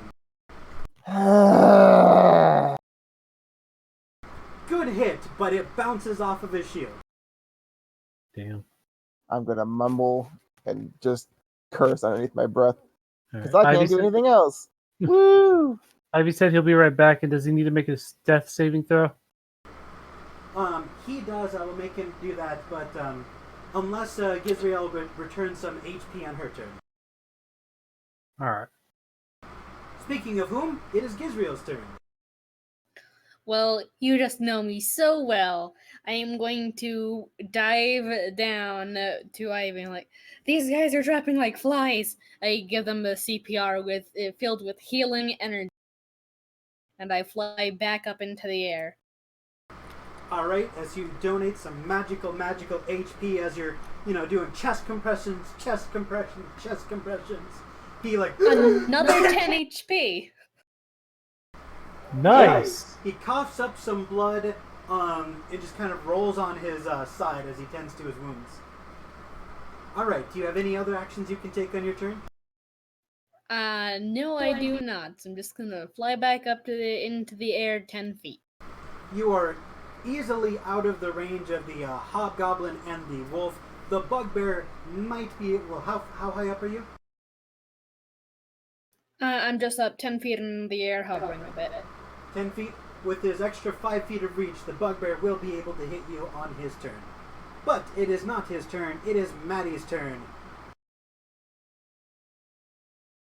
So Maddie is going to pull out a vial, her medieval Renaissance era violin, put it under her chin, and just start screeching out the most horrendous sound you've ever heard in your life as she plays discordant notes on her instrument.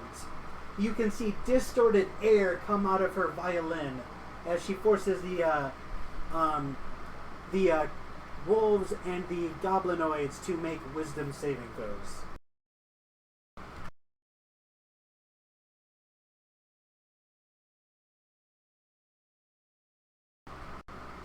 The bugbear fails.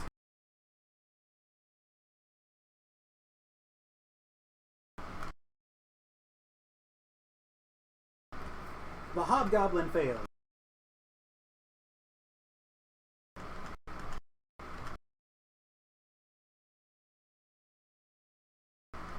And the wolves fail. They all fail. Holy shit. They all take 8 damage. The hobgoblin bleeds from his ears and falls down unconscious. The bugbear bleeds from his ears and he falls. He sinks to one knee, not technically prone, but he is devastatingly wounded. The wolves start rearing up and they throw their riders off and run away. They're going to, on their turns, move 50 or 100 feet in the opposite directions. They are preparing to bolt.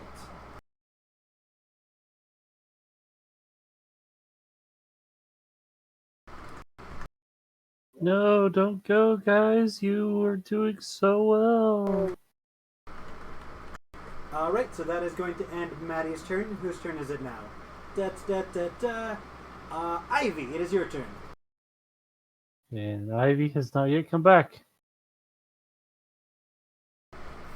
Alright, so if we're going to skip Ivy, Sete. Sete is not a complicated woman. She knows one thing and one thing only, and that's smash. Smash. This is just loopy and I love it. She is going to wander over to the bugbear, swing her maul over her head like it's a lasso, and swing for the fences.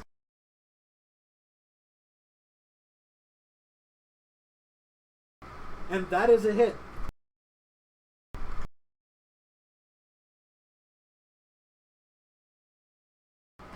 And she knocks his head off of his shoulders, killing him instantly. God, that's brutal.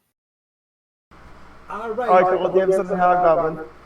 Alright, the wolves look like they are prepared to run away. Do you continue the combat, or do you let them run away? Vashar's gonna sheath his short sword and just let them go. Gozar, what is your opinion? Alright, if there are no objections, the wolves will disown their masters and bolt into the woods. You do not anticipate to see them again. They did not take any damage, but they saw the damage you could do, and they weren't having it. So, who's still alive? Or slash unconscious? The goblin and hobgoblins are unconscious, bleeding, and dying. You can let them bleed to death, or you can revive them with some good old-fashioned magical HP and interrogate them. No, I'm gonna kill the hobgoblin. Gorun's gonna go over to the goblin. He's gonna take his battle axe and he's gonna decapitate the goblin. Whack! His head comes off in one clean swoop. And with that, he just turns around and leaves the body where it laid. Absolutely. So the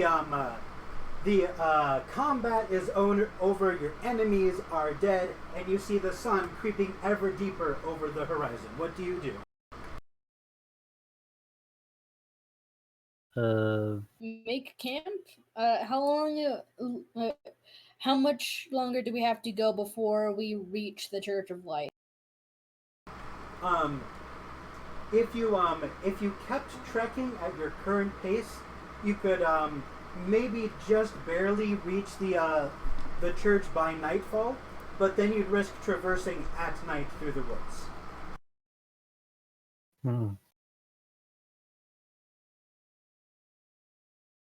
If you set up camp in the afternoon, it'll be night when you wake up.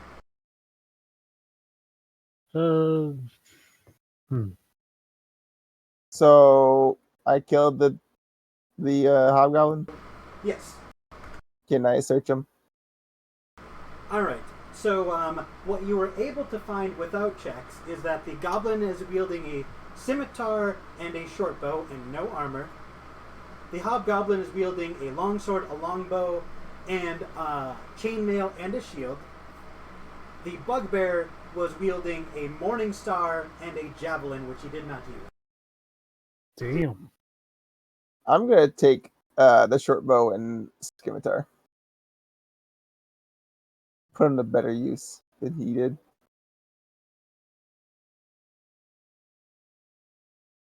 Unless someone else needs it.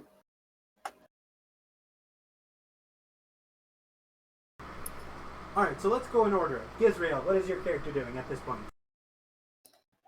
Looking for a suitable place to set up camp. Okay. As you're looking around, since this is your favorite terrain, I'm assuming you can do this without any difficulty. There are two places where you can set up camp. There is a rocky outcrop where you could fairly easily like lean some branches and leaves up and have like a temporary shelter, or there is a very peaceful but wide open area near a river where you could replenish your water supply. I'll go over to the river area and start like putting together some firewood and stuff. The wood, the trees near the river are very green and moist, but there is dry, dead wood deeper into the forest that you can easily gather.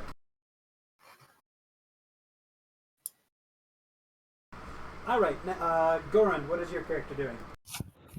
Garand, he is going to help set up camp. All right, I will assume that you are able to do so without incident. Gozar, what is your character doing? I will go and pick up my javelin and take the javelin that was on the other bugbear and help set up camp. Absolutely. Ivy, are you with us?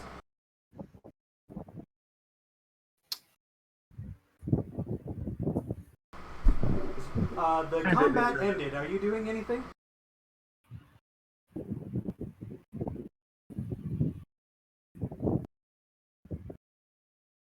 Gonna hunt for sport. Okay, let's put a pin in that.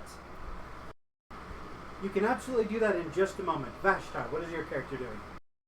Alright, I'm gonna actually so there's a short bow and a long bow, right?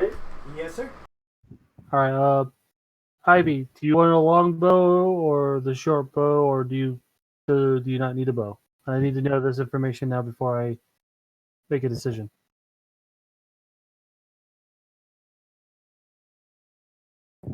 Okay, you have a bow, so you won't. Okay, so Vashtar's gonna walk over, pick up the long bow, kind of take it back to his mother, remembering that she used to wield the bow as well, even though she was a mage, and he's gonna go over to help Gora and set up camp.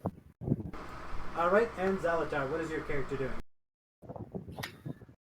Well then, I'm gonna decapitate all the bodies, Jesus. and then I am going to get some wooden spikes and mount their heads and desecrate their bodies. So you're creating a warning for anyone who might try to ambush you. I like it. Yeah. Just for shits and giggles, make either a survival or a performance check to make it look extra gruesome. You can do it, I just want to see how gruesome you make it. Okay. Jesus. I'm plus 3. Okay. Fools. Alright, and I pick up some of their arrows, right? Meta? Yes, they each had a quiver of 20 arrows. Oh, shit! Oh god. Organs, blood. You create a skull out of sticks, stones, and body parts. Holy crap. All shall fear this place. As Gizrael is coming back with some firewood, he sees this monstrosity of blood and gore. And just like goes back into the woods. How many arrows do I get? Pardon? How many arrows did I get? You were They trying to both tell had- me. They both had a quiver of 20 arrows. Alright, awesome. Alright, who is going hunt? I Hold on. stand proudly. You stand proudly and God. admire your work. Who is going hunting, by the way? Ivy. I think. Okay, so wait, did Ivy leave the chat?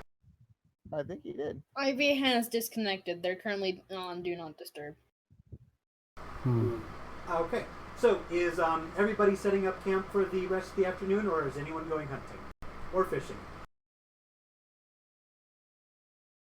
It is a relatively low survival check to make a fishing rod if you would like to. I'm pretty sure I actually do have a fishing rod and a rod in a tackle box. Oh yeah, if you have a tackle box, then you have that with you. Alright, Ivy is Alright. back. Then yeah, I'll do a bit of fishing. Alright, make a survival check to fish. All right.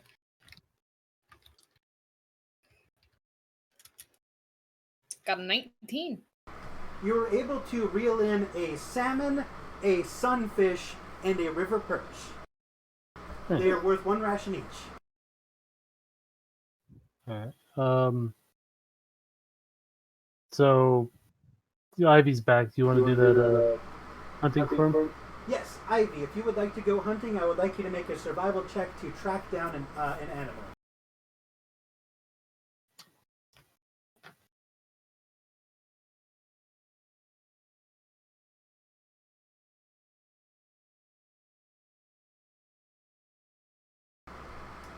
Yes, if this is your favorite terrain, I believe you get advantage on these.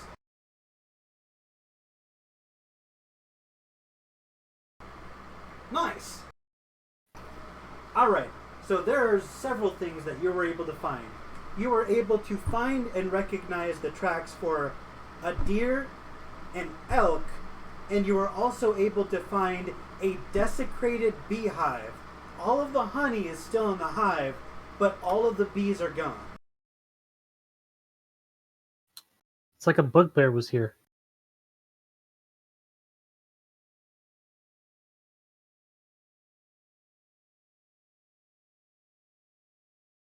Alright, you are able to easily harvest the honey worth, it is not worth a ration on its own, but it is going to drastically improve the flavor of anything you put it on. Okay. So, as you are wandering through the forest hunting for the elk, I would like you to make a stealth check to avoid detection.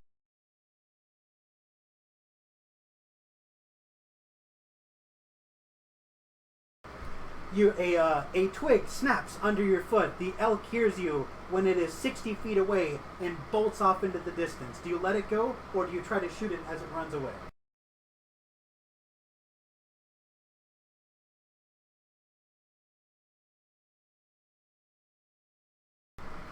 And Gizrael Sete knows how to fish. Eh. She is a barbarian. She has lived in the woods all of her life. Yes, it is a disadvantage because it is diving through trees and weaving through cover. A 16 is definitely a hit. It is only a, you said elk, right?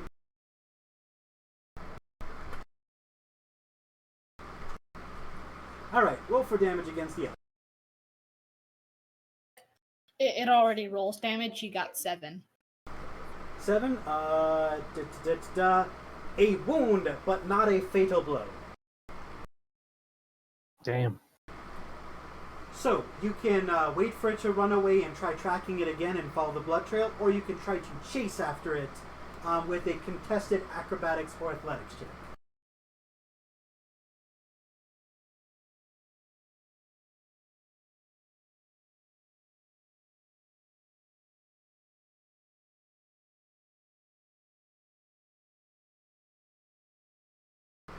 Alright, you are able to follow the blood trail. It comes to a stop 200 feet away. Make a stealth check to sneak up on it.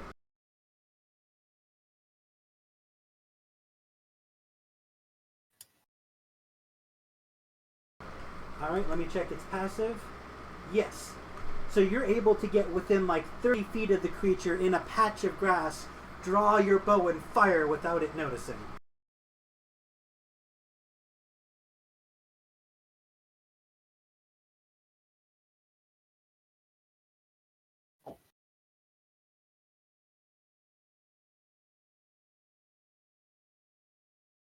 Yes, this is a surprise attack.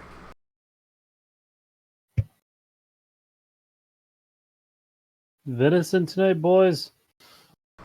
The whack! You get it right in the side of the skull, piercing its temporal bone and going out the other temporal bone. It is dead in an instant.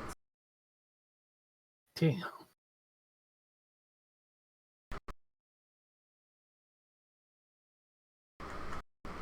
Alright, so you drag the, you get double the rations. So, since it's a wild animal, it gives you 1d4 plus 1 rations. So, roll for it and double the result.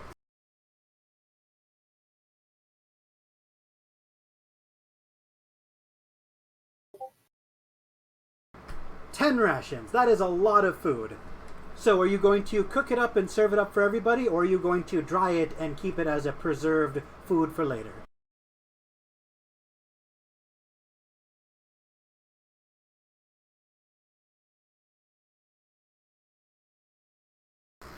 All right. So Ivy cooks all of you some tender, succulent elk meat coated with a glaze of honey. It is delicious. And you all watch the sun set in peace and quiet. And as you do so, you can see the several bandits walk up towards the your camp, see the skull, and bolt. You all gain the benefits of a long rest. It is now nighttime. God damn. That's fucking great.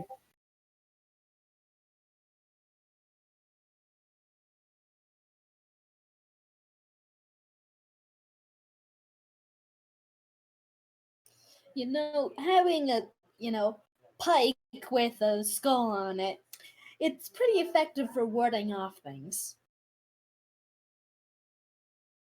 So, Zalatar made like this giant construct of wood, stone, and body parts. It's about like 10 feet tall. It's in the shape of a skull. You can try to drag it with you, but it's going to have your movement speed. Yo, we're leaving it.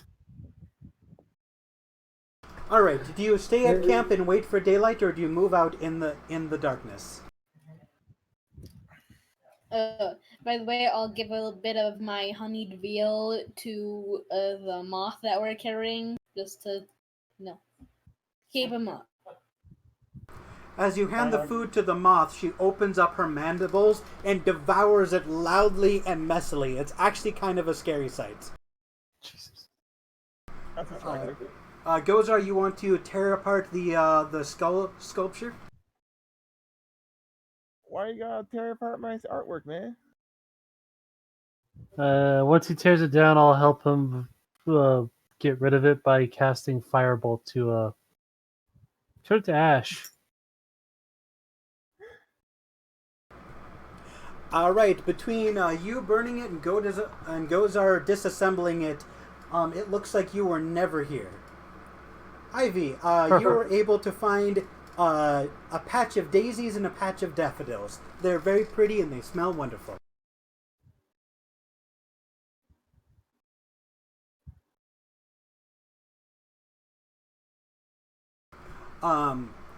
You see that the moth in your care, which you remembered to take care of and has not eaten all day, is going to munch its tiny little mandibles and flutter its tiny little legs excitedly as it chows down on the flowers.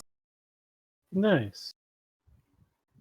Some daffodils and some meat. A perfect meal for a moth. It is going to ignore the meat and just chow down on the flowers. Wait, what? I thought you said it, ate it pretty terrifyingly. No, I'm talking about Tiger. So, Sete devoured her meat. Tiger, the ordinary moth, is just going to chow down on the flowers. He looks adorable as he wiggles his tiny little legs in delight.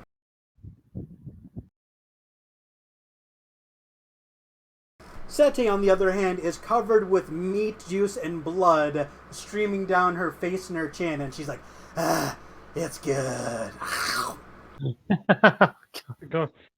Garund is gonna take his water skin and he's gonna use it kind of like a fire hose to clean her off. Blub, blub, blub, blub, blub, blub, blub, blub, blub, she says as you splash water on her face. She looks absolutely gorgeous with a flower in her hair, and with the meat juice and blood wash off her face, it's like she was peaceful and kind the entire time. Vashtar's gonna get up and is like, alright. Daylight's a wasting. Shall we continue on? It is currently nighttime unless the party waits till daylight to proceed. Do you wait until day or do you move in the night? Oh. I don't really want to go too far without the light of Fatismos, so I'm just gonna wait till day. Garund is gonna He's gonna go fill his water skin back up after using it to clean Sete, and he's gonna go back to camp. Yeah, I was under the impression we were waiting until day, so that's why I said we're wasting daylight. All right, so nighttime is its own event.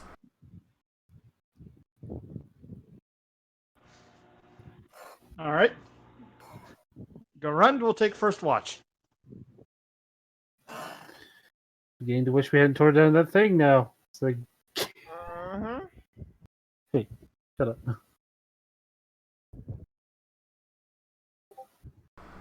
Fred boat isn't working. There we go.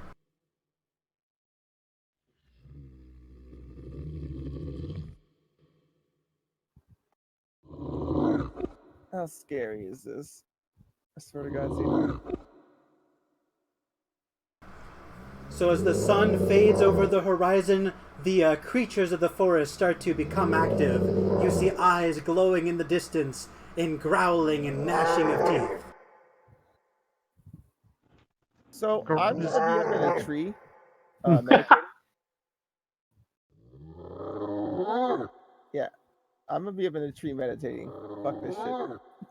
I just heard the first 5 seconds. Like, yeah, no. Yeah, Garund is gonna snarl right back to the animal noises.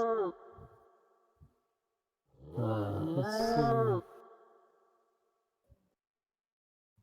I'm just gonna be in a mode of trance where I'm meditating subconsciously for 4 hours. Not that I really need it, but essentially I'm just gonna do that as I'm sitting by the campfire. Alright, so Zalatar is in a tree, Vashtar is meditating. Ivy, what are you doing?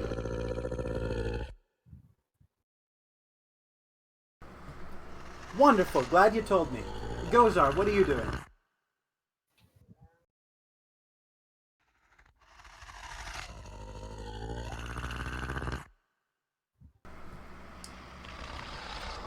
Can you guys hear me?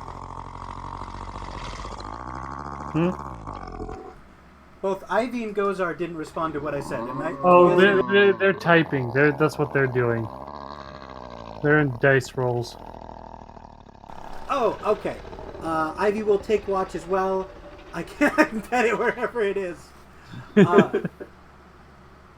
Okay, what should I roll to see where the creatures are? Okay, roll perception to see if you can find it. I mean, I can see in the dark. So. Alright, with a 17, you can see wolves, bears, and a strange winged creature fluttering above you.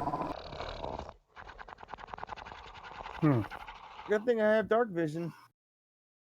I believe all of you do. Yeah. So as you look in the sky, you can see what looks like a giant moth fluttering just out of clear view.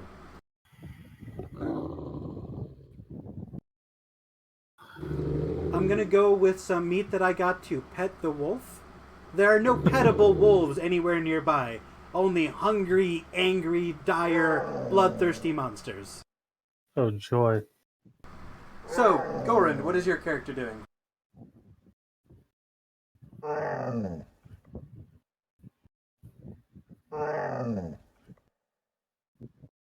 Did you ask for? Yes, Goran, what is your character doing? He's doing the typical survival thing. He's going to be making. He's going to be snarling back at them. I let them know he's not prey. As you snarl at the monsters, all they do is snarl back. They do not seem intimidated.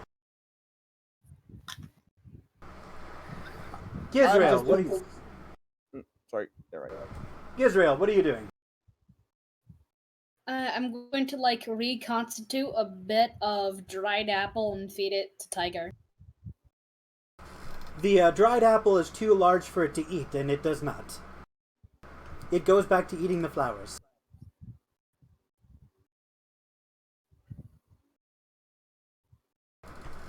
Alright, so, since one of your own was able to point out since Ivy pointed out the giant moth in the sky, none of you are surprised or, ambushed as it starts to lower itself down towards you. Aggressively, or is it just lowering itself down to approach us? You see 3 creatures post on branches near your camp. Oh. Excuse me.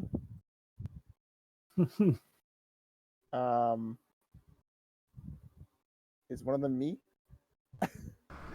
Nope.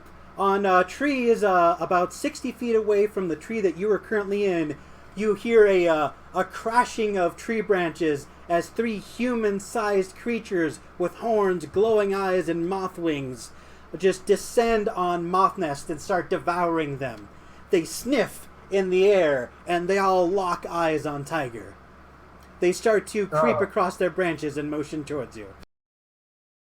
I'm gonna ready action burning hands near as I approach toward Tiger's cage and just hold it in case they get too close. I'm gonna draw my longbow. I will also ready action burning hand. Garund is gonna shield Tiger with his body while readying Eldritch Blast. Get wrecked. All right, you can all hear "Ah!" as they all shriek at you and try to get closer. They see that you're readying your attacks, and they just screech at you again, keeping a safe distance. Oh, fuck you fuckers. All right. As they all dive in at once, you all unleash your readied attacks. Yeah.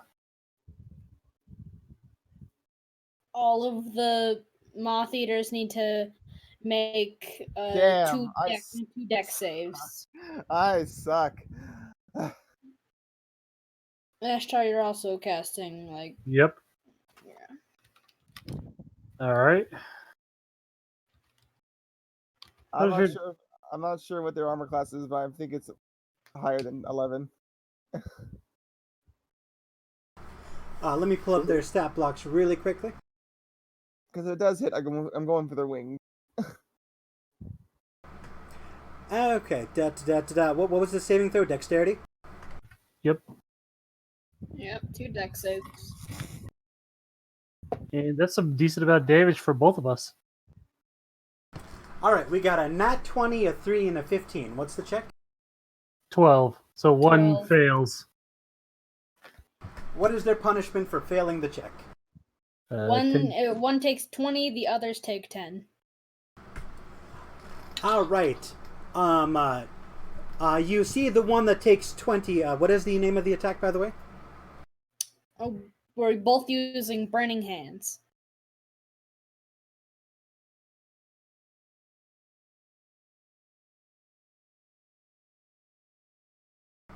Alright, the one that takes the full brunt of the attack, you can see its wings are scorched and some of the fuzz burns off of its skin as it drops to the ground 50 feet away. The other 2 are on fire, fluttering in the air, and they do a barrel roll to dispel the flames. Alright. Does Eldritch Blast hit any of them? What did you roll for it with the Eldritch Blast? What did I roll? 17. Yes, that is a hit.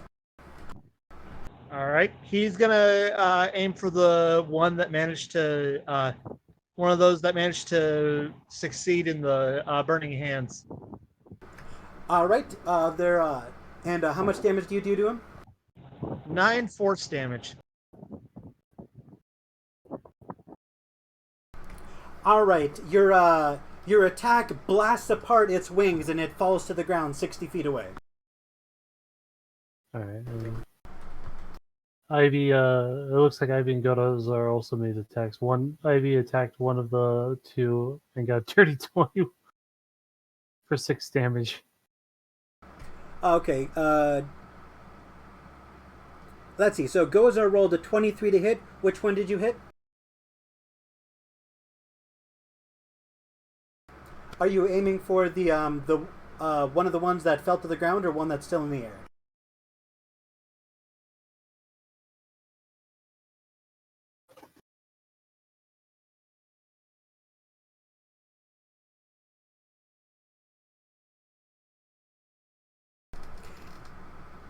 Alright, so you were on the ground. So you attacked the one that fell on the ground, dealing 4 damage.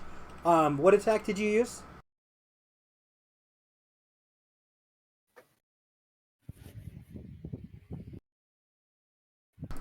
Alright, you see as one of the Motheaters rushes towards you with you ready in action and swing your battle axe and decapitate it. Cast battle. Wait, so are moth eaters other moths? They are moth-like creatures that are in your bestiary. I was just asking if they're like moths-ish, not like totally different things. But yes. There's an image of what they look like in the general chat and a description of them in your bestiary. Okay. I punt your question. Thanks. Alright. And Ivy, you deal 6 damage. You wound one of the ones that's still in the air. You cleave its wing and it too falls to the ground. Nice. Alright, is there any other readied attacks that I missed? Yeah, I did a 11 to hit, but I don't think that hit. 11 does not hit. Yeah, I shoot out in the darkness. Great. Phew! The arrow just zips into the darkness and vanishes. Woohoo! Could have been worse. Could have rolled it out. What, he killed Tiger. Alright, is there anyone else who readied in action before we roll for initiative? I'm ready to roll for initiative because that was my Fine. ready action. All right.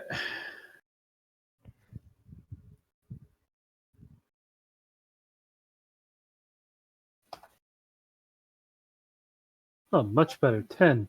Woohoo! 16. I'm still getting the best initiative rolls for some reason.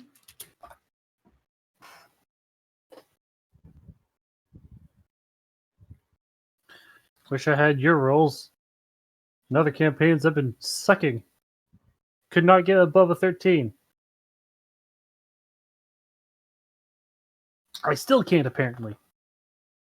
And I'm referring to, like, outside of combat, like any checks and saving throws, like, suck at. So there's just 3 of these guys, and one of them's almost dead already? Pretty much. 2 of them are on the ground, one's almost dead and pretty weak. I mean, yeah, 2 burning hands is gonna do a lot of damage there. Doesn't burning hands, you have to touch them? Nope. No, it's a cone. Yeah. Oh. Well, the name of the spell kind of contradicts. Burning hands. Ooh. The NPCs are going to guard the moth in the cage to protect it from the hungry Motheaters, while the rest of you go in for the attack. Gizrael, you are up first. All right. There's still one in the air, right? He was brought down to the ground 60 feet away. Okay, so literally all of them are on the ground. I am going to cast Bless and use it on Gorind, Godazar, and Zalatar. And then my turn. Alright, Zalatar, that makes it your turn. So what does Bless do again? +4 to my attack rolls? It's a 1d4 to any roll. Well, seeing I don't have anything that reaches over 60 feet with except for my longbow, I am going to use that to aim at the most damaged one. Absolutely.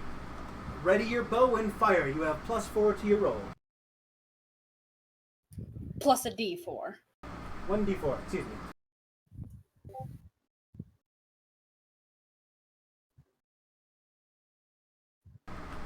Alright, a 16 hits their armor class, and a 2 pierces through the Mothfolk's brain and brings it down. Oh shit. Okay. It's dead. One's down. I'll use your wings as a blanket. God. How cozy. I know, it's nice and fluffy. Do you have anything else you can do, Zalatar? Nope. I pass. Okay, so it is now the time for the one remaining Motheater. Ravenous, starving, and undeterred, he flies in for an attack. With his allies defeated, he cannot use his pack tactics. So you see him flap his wings once and just rocket 60 feet across the ground and appear right in front of Gizrael. No. All right, roll with disadvantage. I'm using warding flare. Alright, he has 2 attacks, so I will roll 4 times. Mm-hmm.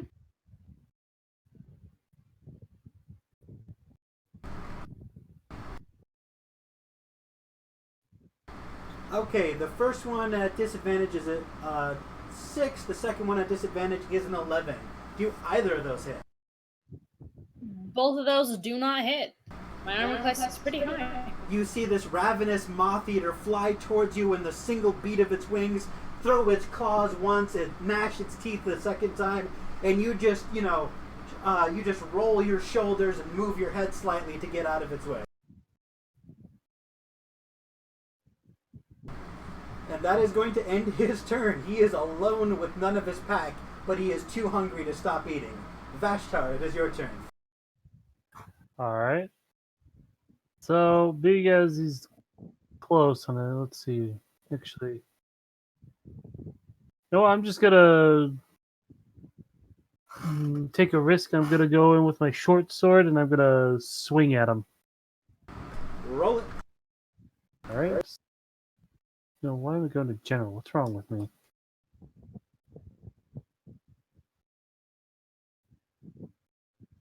Fuck!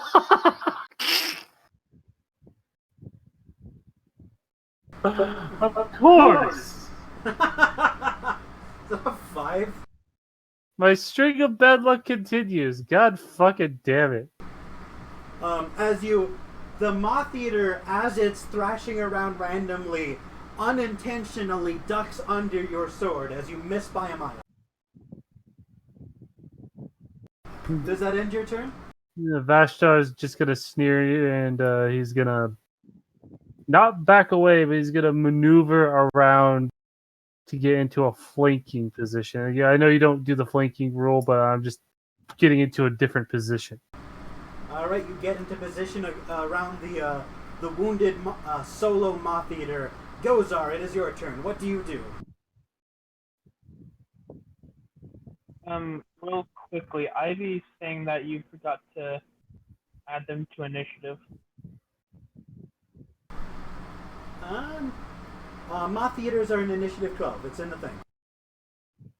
No, Ivy said that you forgot to add him into initiative. Did Ivy roll? Ivy did not post her... Ivy, if you want your rolls to count, you need to post it in general chat after you roll.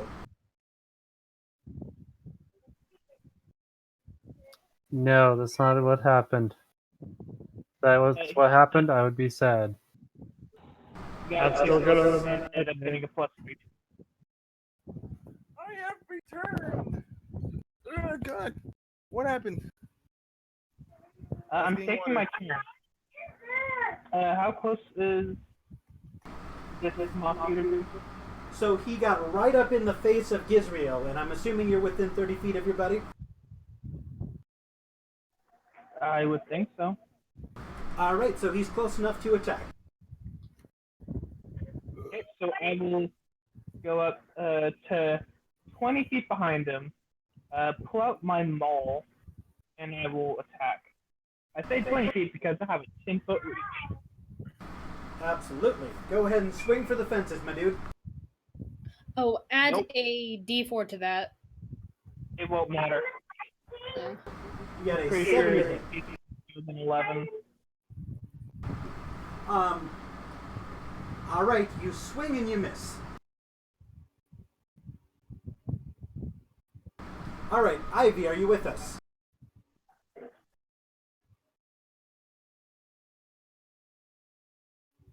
He says he got a 6, and you forgot to add me.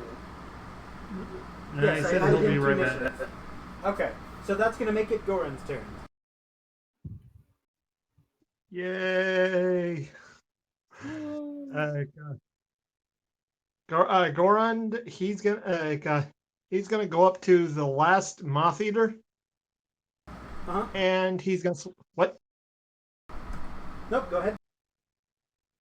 And he's gonna swing with his battle axe trying to go for a decapitation. Absolutely. Swing for the fences.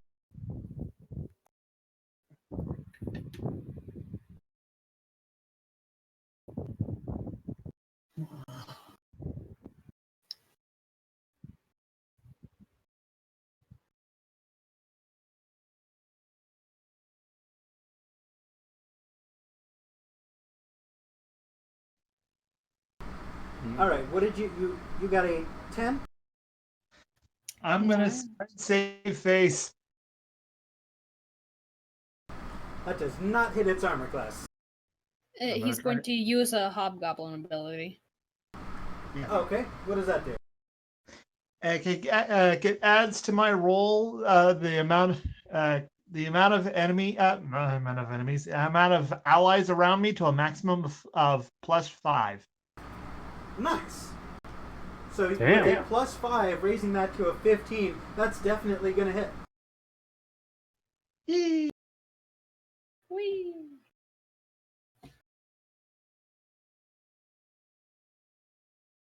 I wish elves still had their feet elven accuracy attached to them. I missed that.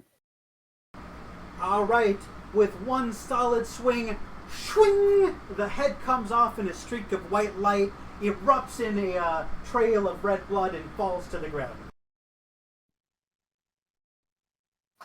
He kicks the Motheater away from Tiger. You hit a bird perched in a tree as you do. Go! All right, so you are out of initiative, and the forest looks free and clear. Any animal that wanted to attack you saw what you did, and you can see the sounds quiet down, and you can hear footsteps going the opposite direction. Vashar's gonna sheath his sword once again and look over to Sita and Maddie and nod, saying, "Good work, you two." So, I'm going to go over to all the death moths and slice off their wings. Jeez. Absolutely, their wings are yours. He's just making true in a statement. He's making a blanket out of them. Yes, I'm going to make soft, cuddly blankets out of them. Moth wings are covered in scales, my dude. No, they're They silk are. wings. They are covered in scales. Then I'm making pretty blankets. Scales We'll are make pretty. throw pillows. Yes, throw pillows. Oh no. He's gonna make a body pillow. Yes. You're gonna make a freaking body pillow satay. No, I'm still going to collect their wings. For making something, I guess, later. Maybe a robe. Anyway, yeah, that's what I'm doing. All right, you successfully make a blanket out of this material.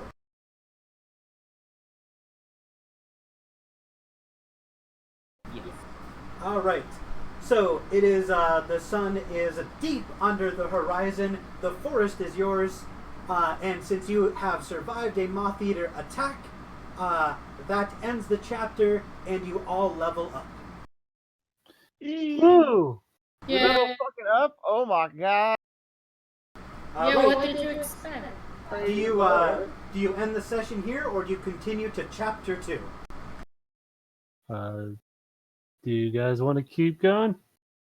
I think if we continue, it would be too much for my computer to download and it would be quite a while for me to edit it down. Oh, you're editing the video. Okay. Yeah. Well, Yeah. I mean, I would be happy to if Xeno allows that. I mean, if you want to edit it, you can, but I do not require you to if you don't want to, because I was planning on just uploading it straight. It's up to you. I would prefer to edit it because there was a lot of blank sounds and just it would be nice if I could chop down this 2-hour thing into maybe something an hour and 30 minutes, cutting out some of the unnecessary parts. Understandable. That'll make the stream more palatable for viewers. I like it. Oh yeah. Mm-hmm. All right. So I get 2 Now I spells. have the ultimate attack of just burning someone alive with the radiance of dawn. It's great. Oh god. It's 2d10 plus my cleric level in radiant damage. What kind of circle should I get? Because it's not saying what entails to each circle. You either become a big boy, you have a lot of animals, you have land stuff depending on what area we're in, or you can turn into a furry. All right, that is the end of the session 1 of the Mothfolk campaign. You are all officially offline.